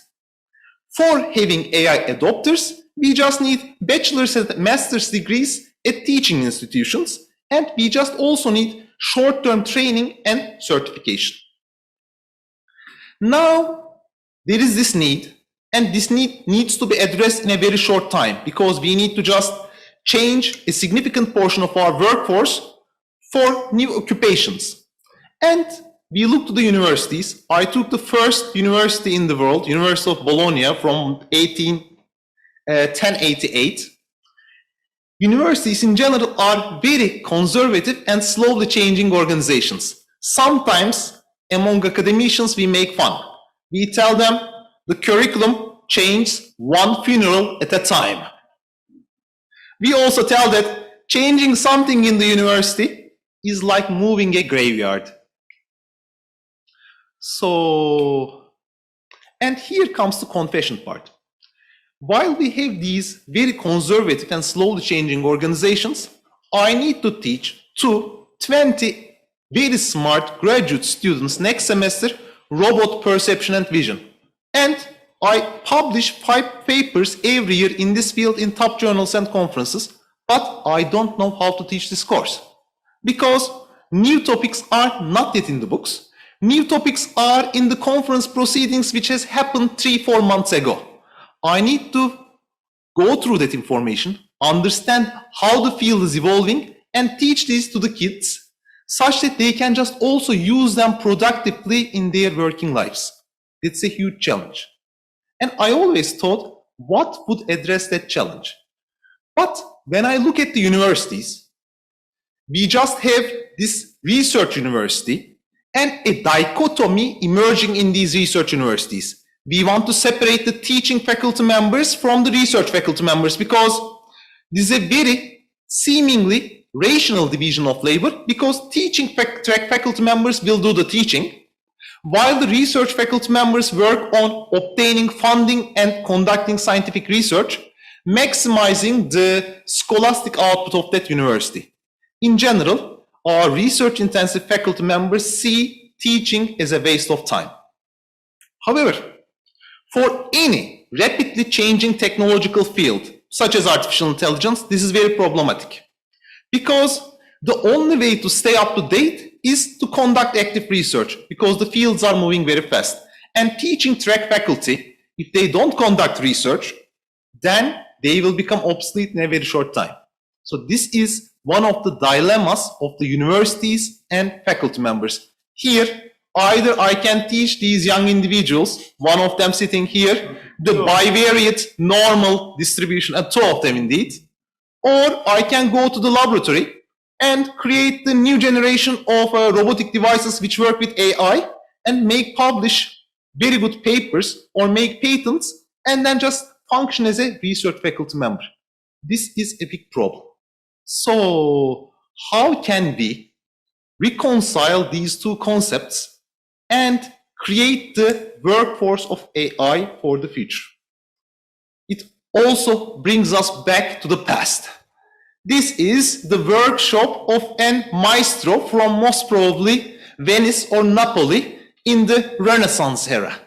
And indeed, this resonates with me most. This should be more or less our educational environment. Student-centered, project-based, apprentice-master relation with research-active faculty members. So in other words, the modern equivalent of this is the research laboratory or research institute.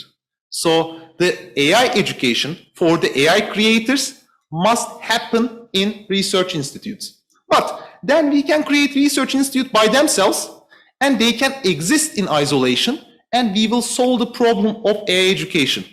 And my analytical mind tells that maybe this is a good solution, but then I just come to the next point.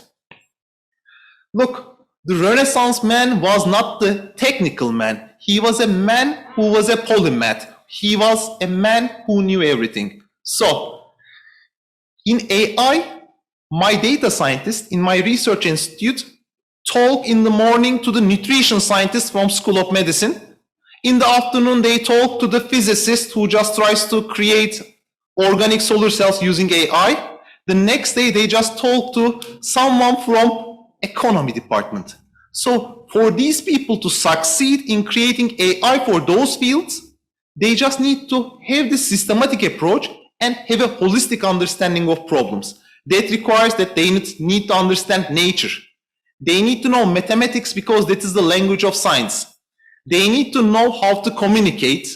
They need to be able to work in teams, philosophy and ethics, economics and politics, and last but not least, arts. So this can be provided in a full-scale university which just has research institutes inside which focus on AI-intensive research. And in my opinion, in the future of AI education, these form of institutions will succeed. And before finishing my talk, I would like to touch another point. Yes, here we have seen a very smart banker who trains the individuals because no one trains them for him.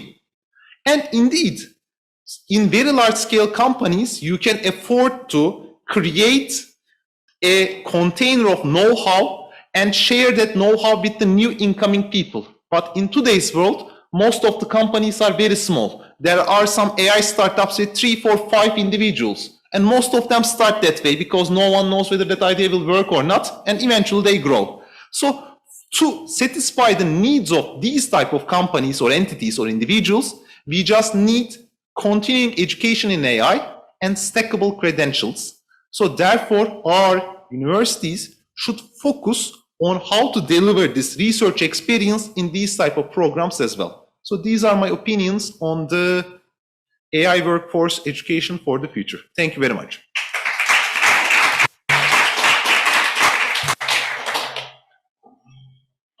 I hope that you enjoyed the initial statements from our panelists, but now is the time, of course, for the questions and answers. And I would like to exercise my privilege as moderator of the panel to ask the first question.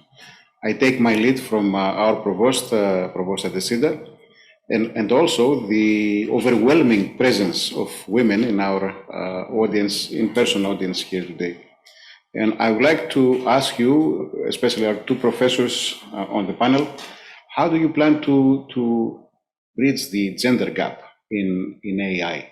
And I understand that ASII is doing well on its own, but I'm talking about the more general problem. And we know that the percentage of women in machine learning is very low. It's like 13, 14%. Even the big companies like Google or Facebook, less than 20% of their staff, technical staff, are women. But we also know from various other studies that teams that are diverse, that have women included in them, perform better. They finish the projects on time and typically with a much better quality. We know that AI is, of course, like any other human endeavor, biased by the biases of the people who work in it. And if we have teams that are only consisting of male members, then we're creating products and applications that do not apply for at least half of this world. So I think it's our responsibility as educators to address this gender gap and take active steps to diminish it. So, yep. Well, actually, that's a very important question, really. When I was in the US, especially the National Science Foundation, that was one of the hardest problems that we had to deal with. And we used multiple modalities and all that stuff. And then this gender discrepancies and all that stuff, sometimes it's actually implicit in the mind of the people. So when they hire, when they do teaching, when they assign roles and responsibilities within colleges, they don't think that they are actually biased, but implicitly they are, in terms of they hiring, let's say, provost female or lady as opposed to a man. And things have been changing quite rapidly in the United States, for sometimes good reasons and sometimes for bad reasons. That the Me Too movement has actually brought to front the type of problems that women have faced through the history of humanity, which I'm as the father of a beautiful daughter, I feel very, very pleased that this is happening. And then we're stepping back and looking at all this, what we have done. I think the problem is a little bit of a cultural problem. For example, here in the United Arab Emirates University, we have about 60 or 70% of the students are female. And many of them are brilliant. They are actually, they compete any time and they do a very good job. But sometimes they choose not to go to work and they stay home because they wanted to be raising family and so on and so forth. And that really is something that you can change as a teacher, but the culture has to kind of step in and say, hey, you can do both, because other people did it. In the United States, a lot of, they shared responsibility a bit more there than, let's say, over here. But it's possible to raise a family and be able to be a lead in technology, AI, or whatever your passion is going to be. So I think a little bit of it is culture. And the second thing is the lack of role model. So that's, we would like to have women, instead of waiting for men to make things happen, that women champion their own cause and step up and said, it's time, for us to change and be able to take leadership. When you do that as mothers, as sisters, as friends and all that stuff, and you kind of put those ideas in the mind of new, like young girls, I think that will change. Of course, changes will be slow because humans don't change overnight, but those are the capabilities are the same. I think if you take if you told me you showed me the performance of one student, another one, it's impossible for me to say, oh, this is a performance of a girl, this is of a boy. That is not true. They beat each other up and down all the time. Sometimes some boys are going to be better, sometimes, and so on and so forth. So I don't think it is educational as much as cultural. Professor Varro. In Kazakhstan, I think the problem is not as bad as other places. More than half of our researchers and also approximately half of our students in computer science and robotics are female. But the general problem exists in the world, and in my opinion, it is, as Professor Zhandi pointed out, cultural. And it is also due to the lack of role models. When we just look at the field of computer science, all of the people we remember are from the garage era of Silicon Valley, and they are all male. And this is right now changing with time. And in future, I guess this problem will not be as serious as today, and it will change in the positive direction. In Nazarbayev University, our students, female students, are academically more successful than the male ones, and I follow the career development of all of them, and their careers are also developing in an excellent pace. Thank you. Thank you both for your answers, and it's really amusing. I'm receiving now the questions from our Zoom session and the session here. And one of the very first questions is that it's very interesting to see 5 males discussing the gender gap in AI. So, a message and a lesson for all of us. I have a specific question for Dr. Khan. And the question is, your arguments that future AI innovators need to understand humanities and critical thinking are very compelling. Would you also argue that humanities scholars and innovators need to understand AI? Can you propose some initial steps in that direction? Thanks for that very interesting question. And I think that the question itself sort of answers it. So I definitely agree that we need to have scholars from humanities who can understand and analyze what are the implications of using certain AI systems out in the real world. And increasingly we're seeing, such as I may be misremembering the name, but there is a Future of Humanity Institute at University of Oxford, where this is exactly already taking place. You have experts from humanities looking at what are the biases inherent in large natural language processing systems.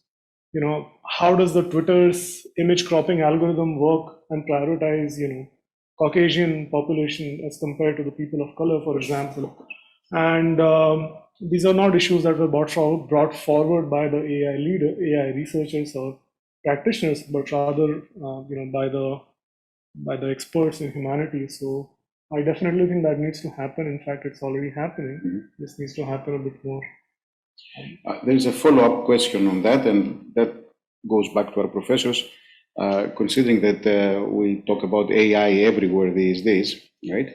What do you think will be the curricular impact on other fields of AI? An example I use all the time. 10 years ago, spreadsheets and Word documents, all that stuff are usually used by people who are computer science, but that now, if you don't know how to deal with spreadsheets or email or any of this technology that is put in your laptop, you're not going to be able to be functional properly. Think of AI as that. I mean, for me, when you say AI and humanities, AI does not belong to computer science or does not belong to robotics. AI is a tool. AI is a way for you to be able to solve problems faster most of the time because our brains work slow, and then hopefully more efficiently if somehow we get to the general AI that he talked about. I'm not sure. I agree with you. I'm not sure where we're going to get there, but I think the current AI does not give us that opportunity to do that. So AI does not belong in one place. AI is a way of thinking, is a different paradigm than we're used to, where you actually solve problems slowly and then modeling them and blah, blah, blah. In many cases, data science and AI is changing that, changing the way we do think about problems. So for me, it's not about whether humanities use the AI or people from the AI side become fluent with the humanities. There is no choice. It has to be done that way because AI is a double-cutting sword, so to speak. You can use it for good, but you can use it for bad. A lot of computer scientists say, oh, we create AI and it's up to the policymaker and blah, blah, blah to make a decision how to use it. No, because sometimes the genie gets out of the bottle and then you can't stop it anymore. It has to be intertwined. That thinking has to be the same. Okay. The banker, when he brought the example, he had two paths. He had bankers, experts, and then AI bankers or something like that. I think a good question would be, which one is better? The experts that know about banking or the bankers that became expert in AI? And I think for me, that's a financially expensive endeavor for you. Because if we follow the structure that I said, we will train them for you. Because we are educators in essence. We know how to teach. And furthermore, they get 4 years.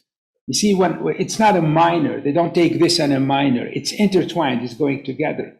So all our courses, even when we teach Python, we teach how we code in Python, and the labs will be in the domain. They do Python using libraries in Python to solve business intelligence problem. But they have 4 years to assimilate that material. And then when you hire them, it's going to cost you less money, obviously, because they're not bankers. But if you hire them, they're going to hit the ground running. You don't have to spend years, or maybe short duration, to be able to do that. And finally, they would have the fundamentals to keep up with the field. They will not learn skills, those skills of now in the field. They will learn something that will actually prepare them to understand AI as it moves forward. Okay, so that's in a way that you and I agree that we need to have the confluence of the two together. The modality is a little bit different in that sense. So that's what I think. Okay, yeah. Thank you. Continuing with the questions on banking, our audience is interested, Barzan, to learn who are the people you are displacing. Not displacing, actually, per se. I would say those people are doing more valuable tasks right now. For example, the call center. We are automating the call center. We are automating the communication with the client, and our bots. Actually, by the way, like our bots are talking with the client and trying to solve the problem without the human interaction. And what our call center managers do is that they call the client and ask like, how are you doing? And they have more time to speak with each client, which increases the loyalty of our clients to our enterprise. So we are not displacing them, but we are basically forcing them to learn new skills and give the value to our company in a different way. Thank you. We have a practical question. An individual from the audience is saying, I am writing my PhD dissertation regarding AI in law enforcement, and it involves legal and managerial aspects. What risks do you see in applying AI in law enforcement? I don't know who from the panel wants to pick that up. Please, go ahead.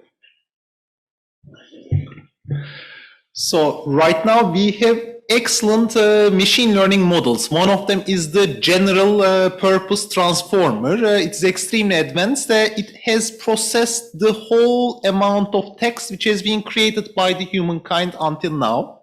And it can create realistic text. What it has written, you cannot say whether it was written by a human being or by the AI. But of course, people call this not general artificial intelligence. In our field, we call this software as a stochastic parrot. So it basically tries to understand the context and is making up some type of text which is plausible, but actually what it is doing some statistical inferences and generating some nice text. So this is somewhat dangerous because AI is open to bias. Whatever data you will feed to the AI will affect the outcome of AI. So therefore, you might just basically process all the case files in your country, and the AI might tell that people coming from this region of the country have a higher probability of committing a crime and assign some type of probability prior to that. So this is dangerous. So therefore, the focus in that research, in my opinion, must be how to ensure to use the data which will prevent bias in the decisions. And this will require lots of data creation, basically synthesizing the data with the help of the experts, which will make this a very costly task. Thank you. Next question is for Arthur. Since you are preparing products for the marketplace, who is responsible for AI's mistakes? That's a great question. Well, in our configuration, we are responsible for AI mistakes. What we, however, do is we're very conscious and very clear about what we're trying to do. In our work, we are not trying to replace human thinking or decision-making capability. We're trying to augment human reading capability and knowledge acquisition and decision-making for that matter. So at Causally, we machine read the entirety of academic literature on biomedical research and extract evidence that we comprehend the nature of relationship between different biomedical concepts and generate a knowledge graph out of it. And to this knowledge graph, you can ask very complex questions, right? You can ask, what is the landscape of disease X, treatment landscape of disease X? What are the common side effects of the further interventions, what are the biomarkers of another disease. So what we're trying to do is we're kind of trying to have imagine a colleague who read all the biomedical papers, 30 million plus of them, and remembers them all. And you can ask all these questions to that person, to him or her.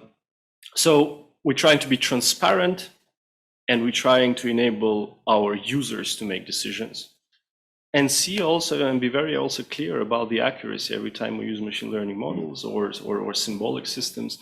There's always an accuracy gap. None of them are 100% accuracy.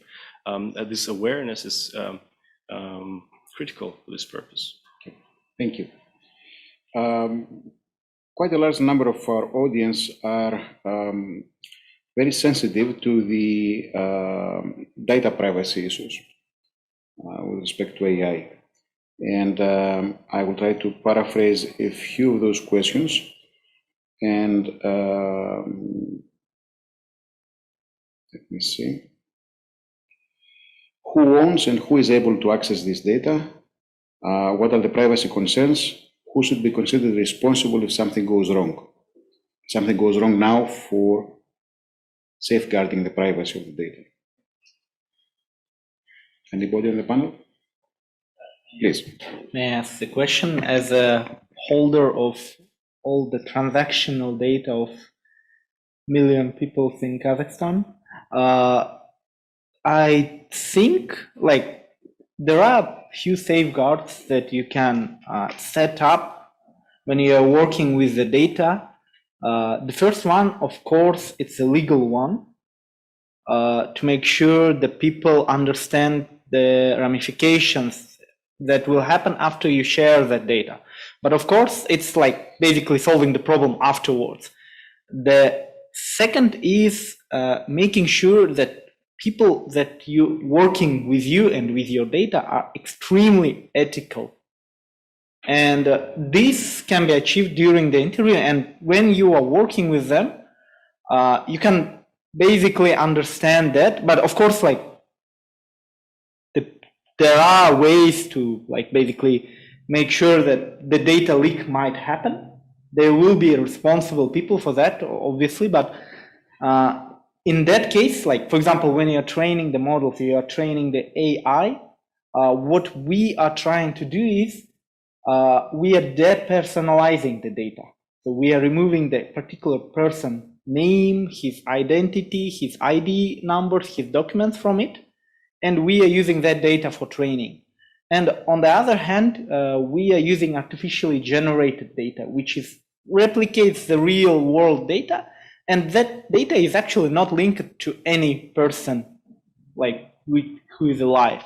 So that way we can set up few safeguards, but as we understand, they are not 100%, but they decrease the probability of privacy issues, as you said. Let me extend the question beyond Zusan Bank. I'm talking about AI in general. We cannot depend as a society, right, on the goodwill and good ethics of Barzan or a company, right? So should there be some regulatory framework? I do believe data acquisition, protection, privacy. Yeah, I do believe there should be a regulatory framework. And in fact, like in some industries, it's already existing. It just has to be augmenting and considering AI things like automated machine learning algorithms, etc. For example, in medicine, your medical data is extremely protected. You cannot like I cannot go to any hospital and ask like, what is the sickness of Arthur, for example. So same thing with the banking. We are one of the most regulated industries. The only problem right now is actually regulators who are slow at catching up. The amount of data is generated by our app is not only transactional, for example, in the banking, in the medicine, in the insurance, etc.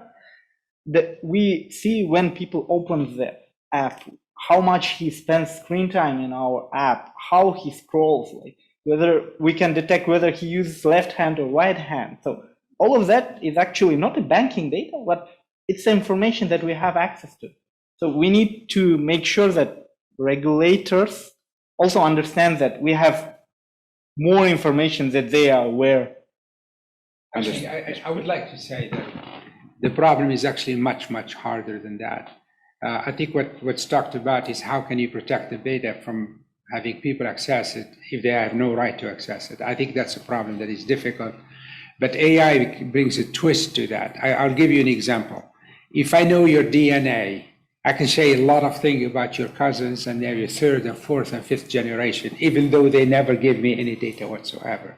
That could be used for good reasons. For example, if I look at the DNA of this person, I can link somebody who's suspicious of committing a murder, say if that DNA is there, I can track them down, even though they would not be willing to give their own DNA. I can do a good thing because now I put somebody who committed a crime in jail. But think about the other stuff, that I take your DNA and now you know that he or she is your cousin. And if God forbid you have a problem, that it is very likely that that problem will be in that person as well. So if I'm an insurance company, I probably would not insure that person because it's going to cost me a lot of money, even though there is no, so to speak, information that was stolen from that person. I think those are extremely more complex issue than just protecting the data from access. The same thing for who's going to be responsible where a mistake is committed. I mean, driverless cars is a typical example in there. The car is driving, driverless, there is no driver, and then there's a person that's passing, and now you have to make a decision. Should you kill the people in the car or should you kill the passenger in there? I mean, human beings, sometimes we have the capability of doing that. Why? Because we have a conscience of some sort. AI does not have a conscience, and it's going to be many, many, many, many years before we reach that. For us to unleash AI and then let it permeate every aspect of our lives without rethinking the whole thing, not by comparison, but in a completely different framework, we're going to have serious problems to deal with. That makes our life a lot harder than actually what it is. I mean, think about this person who cannot get an insurance anymore. And they didn't do anything wrong. They didn't give anything to them, basically. They just got it because AI and the data science progress has made it possible for me to infer things based on what I see in your dissecting or sequencing your DNA of some sort. Well, speaking of which, we have an interesting question. In your opinion, when will AI-based unmanned vehicles function in full, not demo version? When would that happen? Yes. Actually, a lot of people think the driverless car is a difficult problem. It's actually not a very difficult problem. There's a lot more difficult problem. There are problems, say, system one and system two. System one problem is something that a human being can answer quickly. System two problems, the difficulty of the problem is going to take a lot of time for you to come to an answer. Those are the problems that AI cannot solve very well right now. Some of the problem where everything is systematic, more or less, could be solved easily. When would we the car fully driverless, so to speak? I think it is a possibility. I think it will be done, but it will require a complete rethinking about the highways and how we drive. For example, airplanes, they are driverless now, right?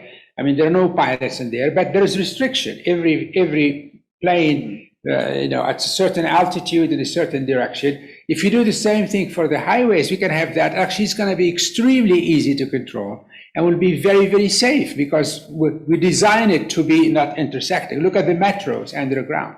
They behave that way to a certain extent. The problem is if you're going to have cars that behave like the cars today, that will be extremely difficult to achieve. Okay. Thank you. Next question is very interesting also. Human learning and its accomplishments have benefited from serendipity. Pasteur, coffee conversations, transdisciplinarity, etc. Is there potential for AI to achieve this typically human characteristic?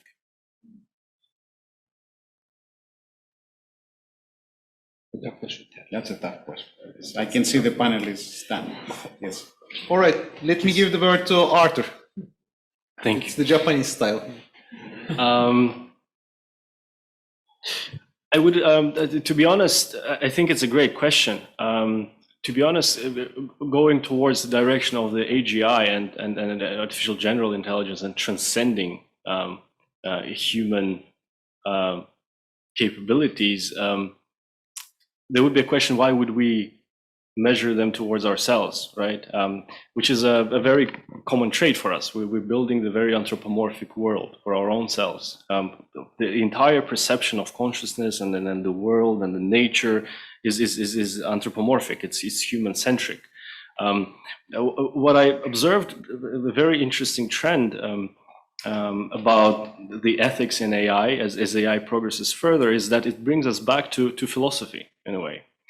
If there was a Gartner report about when philosophy was trending, it was certainly trending a lot in the past before the digital age explosion. I think then we started looking at our phones and forgot about philosophy a little bit. But it's really bringing it back. It's again making us question these things. Is what if the conscious ones were not the two-legged humans, but bats, as in one of the epic 1984 or 1982 essays. So to your question, unfortunately, I don't know the answer, but I think it's very much rightfully to think that AGI would be trans or post-human or completely different necessarily, right? In its ultimate form. But as long as we are before that point and we are training it in our own vision, all our problems and biases today would just be amplified. And some of the good features as well would be amplified for that matter too, right? Thank you. All right, I am a practical person, so therefore I will answer this question from a practical perspective. So why do we learn better when we drink coffee with someone rather than we just read a book? Because that person asks questions which we are not able to ask to ourselves. So in many cases, the ability to ask a question is much more important than to find a solution. And in my opinion, coffee facilitates that over there. And when we look at the artificial intelligence today, we have some set of algorithms, such as the generative adversarial neural networks, which is creating some type of competitive game where we just have a generator and some type of discriminator, and they are asking each other questions and answers, and it just basically learns how to create a new form of objects, devices, etc. So in that context, this game theoretic question answering competitive scheme in some forms works in AI already, and in future I guess this will just accelerate further and will also encompass scenarios as you have described in which AI drinks coffee with the other AI. Okay, and since we have you on the microphone, there's a very specific question. What is the biggest challenge ASII faces today? All right, in front of the provost, should I answer this question? Yes. More money. Look, I just have shown you the AI servers, which are very expensive devices. And in order to conduct AI research today, you need many of those. So as of now, I can state that my institute could have done much more impactful research if I would have more computational resources. And this is a big problem because the amount of computation we need to do in order to make an epsilon of improvement in the performance of an AI algorithm is increasing exponentially. So the cost of conducting AI research is also increasing very fast. We need to come up with new form of algorithms, more efficient training algorithms, and solve this problem. But if you ask me my biggest problem, that is as of now computational power. But I can just kind of make this a very long list of secondary problems. But we can project this at a different level. If the major issue is resources, along with human capital, of course, what will be the outcome of the race between the haves and the have-nots? Can you elaborate? We say that advances in AI, I'm using the ASII example to project on a more global scale. And we are saying that AI advances depend on investment, serious investment, and of course the presence of human capital. Yes. That puts societies that are not well-resourced at a disadvantage. Certainly. What can they do? They can be AI adopters and secondary benefactors of this transition, as it has been in most of the other transitions. For instance, United States has created the internet, and reaped the benefits of that technology, with all the big tech companies right now today being from United States. However, me as a young kid from Turkey enjoyed using the Gopher in 1994 and internet as well. So we have, as AI internet adopters, benefited from that technology. These type of countries which do not have the resources or the willingness to invest in these technologies, either in the form of education or R&D, will also benefit at a lesser level as the adopters of these technologies. I have kept one. Yes, I have kept one question for last because we have a very long session already, and I would like to address it to each one of you in sequence. Our audience member is saying, why is AI in higher education lagging other areas of AI applications? What needs to be done to make AI more relevant to teaching and learning in higher education? Okay, so I'm not sure I quite understand the question. So why is AI applications in higher education? Oh, so use of AI for use education. Use of AI in higher education is lagging other applications of AI. Absolutely. So I would say that I wouldn't say lagging. Usually what we do in many ways, including in AI, I think of AI as if like we want to create something that would replace a man or replace a human being, so to speak, right? We try to say you have to think like a person, have conscience like a human being, do that stuff. But there is easier way to replicate a man than just to spend billions and billions of dollars on doing AI. I mean, we replicate people every day. I think sometimes the goal is not very well defined with respect to what we'd like to achieve with the technology or whatever tool, whatever we have. AI is good for education to some extent, right? And then AI is also, technology is cumbersome in the sense that interaction with the students when you speak to them is very natural, right? You can talk, the students can say something, maybe something will interrupt you and blah, blah, blah. We're not at the point where are we defining the technology that will allow us to do that. I mean, he likes a lot about philosophy and all that stuff. When I was at Pittsburgh, I'm going to finish with this quickly. I was trying to build a school in the University of Pittsburgh. Actually, it exists right now, School of Computing and Informatics. And we invited many people to teach us how we build this school. One of them was the previous chancellor of AI.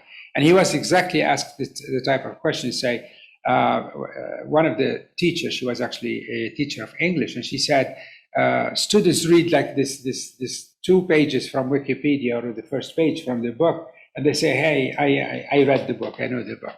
And she said, if you don't read the last page of Mice and Men, you have never read the book again. So she was asking him, how can I fight the student and make him don't go to Wikipedia, the internet and all that stuff and try to learn by yourself? And he said Aristotle and then Socrates and all these people had the same problem, because he was Socrates was teaching his student by teaching them the art of dialoguing, so that the dialogue does not collapse into a fight. And then by that process, they will learn. So if I'm dialoguing with you, I discover some of the ideas I didn't know, and then we can increase our knowledge that way. So one of his disciples approached him and said, why don't you write a book to teach people how to do that? And he said, book don't talk to me. So he never wanted to write the book. So what his disciple did, he wrote a book in the form of a dialogue. So when you read the book, actually as if like you're speaking with somebody, I think we have the same challenge. How can you use IT to help us to educate people without having IT become the reason for why people don't get educated, because they use the cheating, the quick way, the lack of focus, and then all that stuff to do these things. I think it's not the IT problem, it's us finding a way to use it the most effective way. Thank you.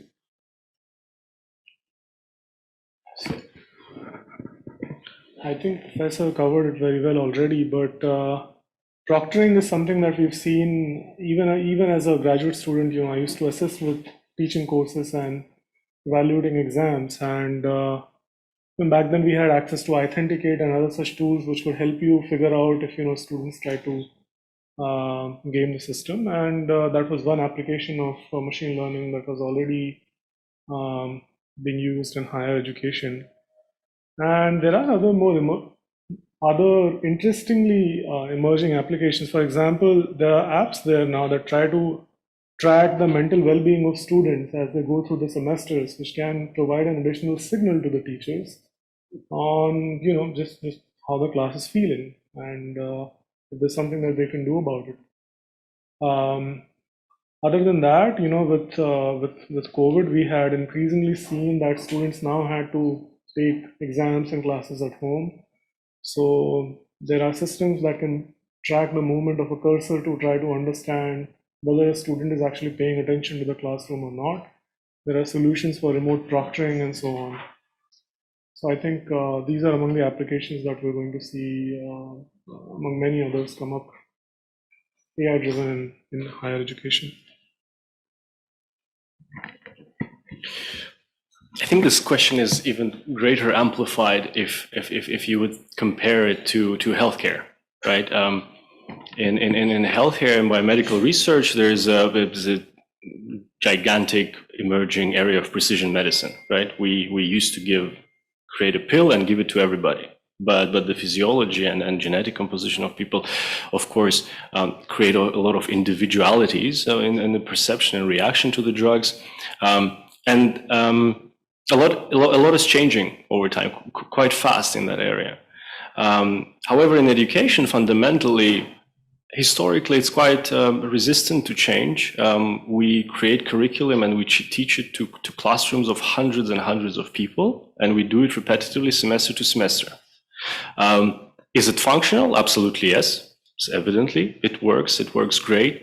Is it optimal, or is it inefficient and suboptimal enough to change it? I guess that's the question, right? And then there are many other factors, how the investment and priorities are brought in by the institutions, by governments, and we all know that research money flow is quite convoluted, is heavily regulated, and there is less, definitely, industry-wise agenda to disrupt education, right? We want to disrupt healthcare in a good way, transform healthcare, biomedical research, travel, and many others. But in education, there's not sufficient today market appeal and an agenda that is centralized to say, look, the education needs to really transform significantly, fundamentally. And that in its turn lacks a lot of talented problem solvers for trying to build something there and change it. Those are just a few ideas on the great question I had. Thank you. Yeah, I would like to speak about that matter in a bit more positive way. I worked for a couple of years as an instructor in Kuwait, actually, across the bay here. What I think is that AI is already helping educators to teach better. And it's not doing it in an obvious way, like there is a robot in front of me teaching me something, but the AI and like the data science models, etc., they are taking the annoying part of my job. For me personally, it was the grading. I hated it, and I had some code written that was grading the students' work, and I had more time to speak with the students and to talk. As you said, like the talking is the best way of learning, and I had more of that, and I was less tired, so I had more performance basically in that way. So I think AI is changing, but it's not in an obvious way that we think. All right, last but not least, I think, as I have pointed out in my talk, education is a very conservative business because it is also a reputation-based business. It takes hundreds of years sometimes to establish the reputation of a university, and one single mistake can make it go away. So if the stakes are so high, why would the educational institutions take that risk? So this just brings us another important point. You have mentioned the countries which do not have the resources. Maybe they should focus on the application of AI in education such that they can deliver higher quality education to bigger masses and that will be their competitive advantage. Because I don't think that Harvard will take it a huge risk to deliver the courses by an AI instructor, while they can just deliver it by the best experts of the field. And therefore, maybe this is an area where this can be applied in countries with lesser resources, and that would be their competitive advantage.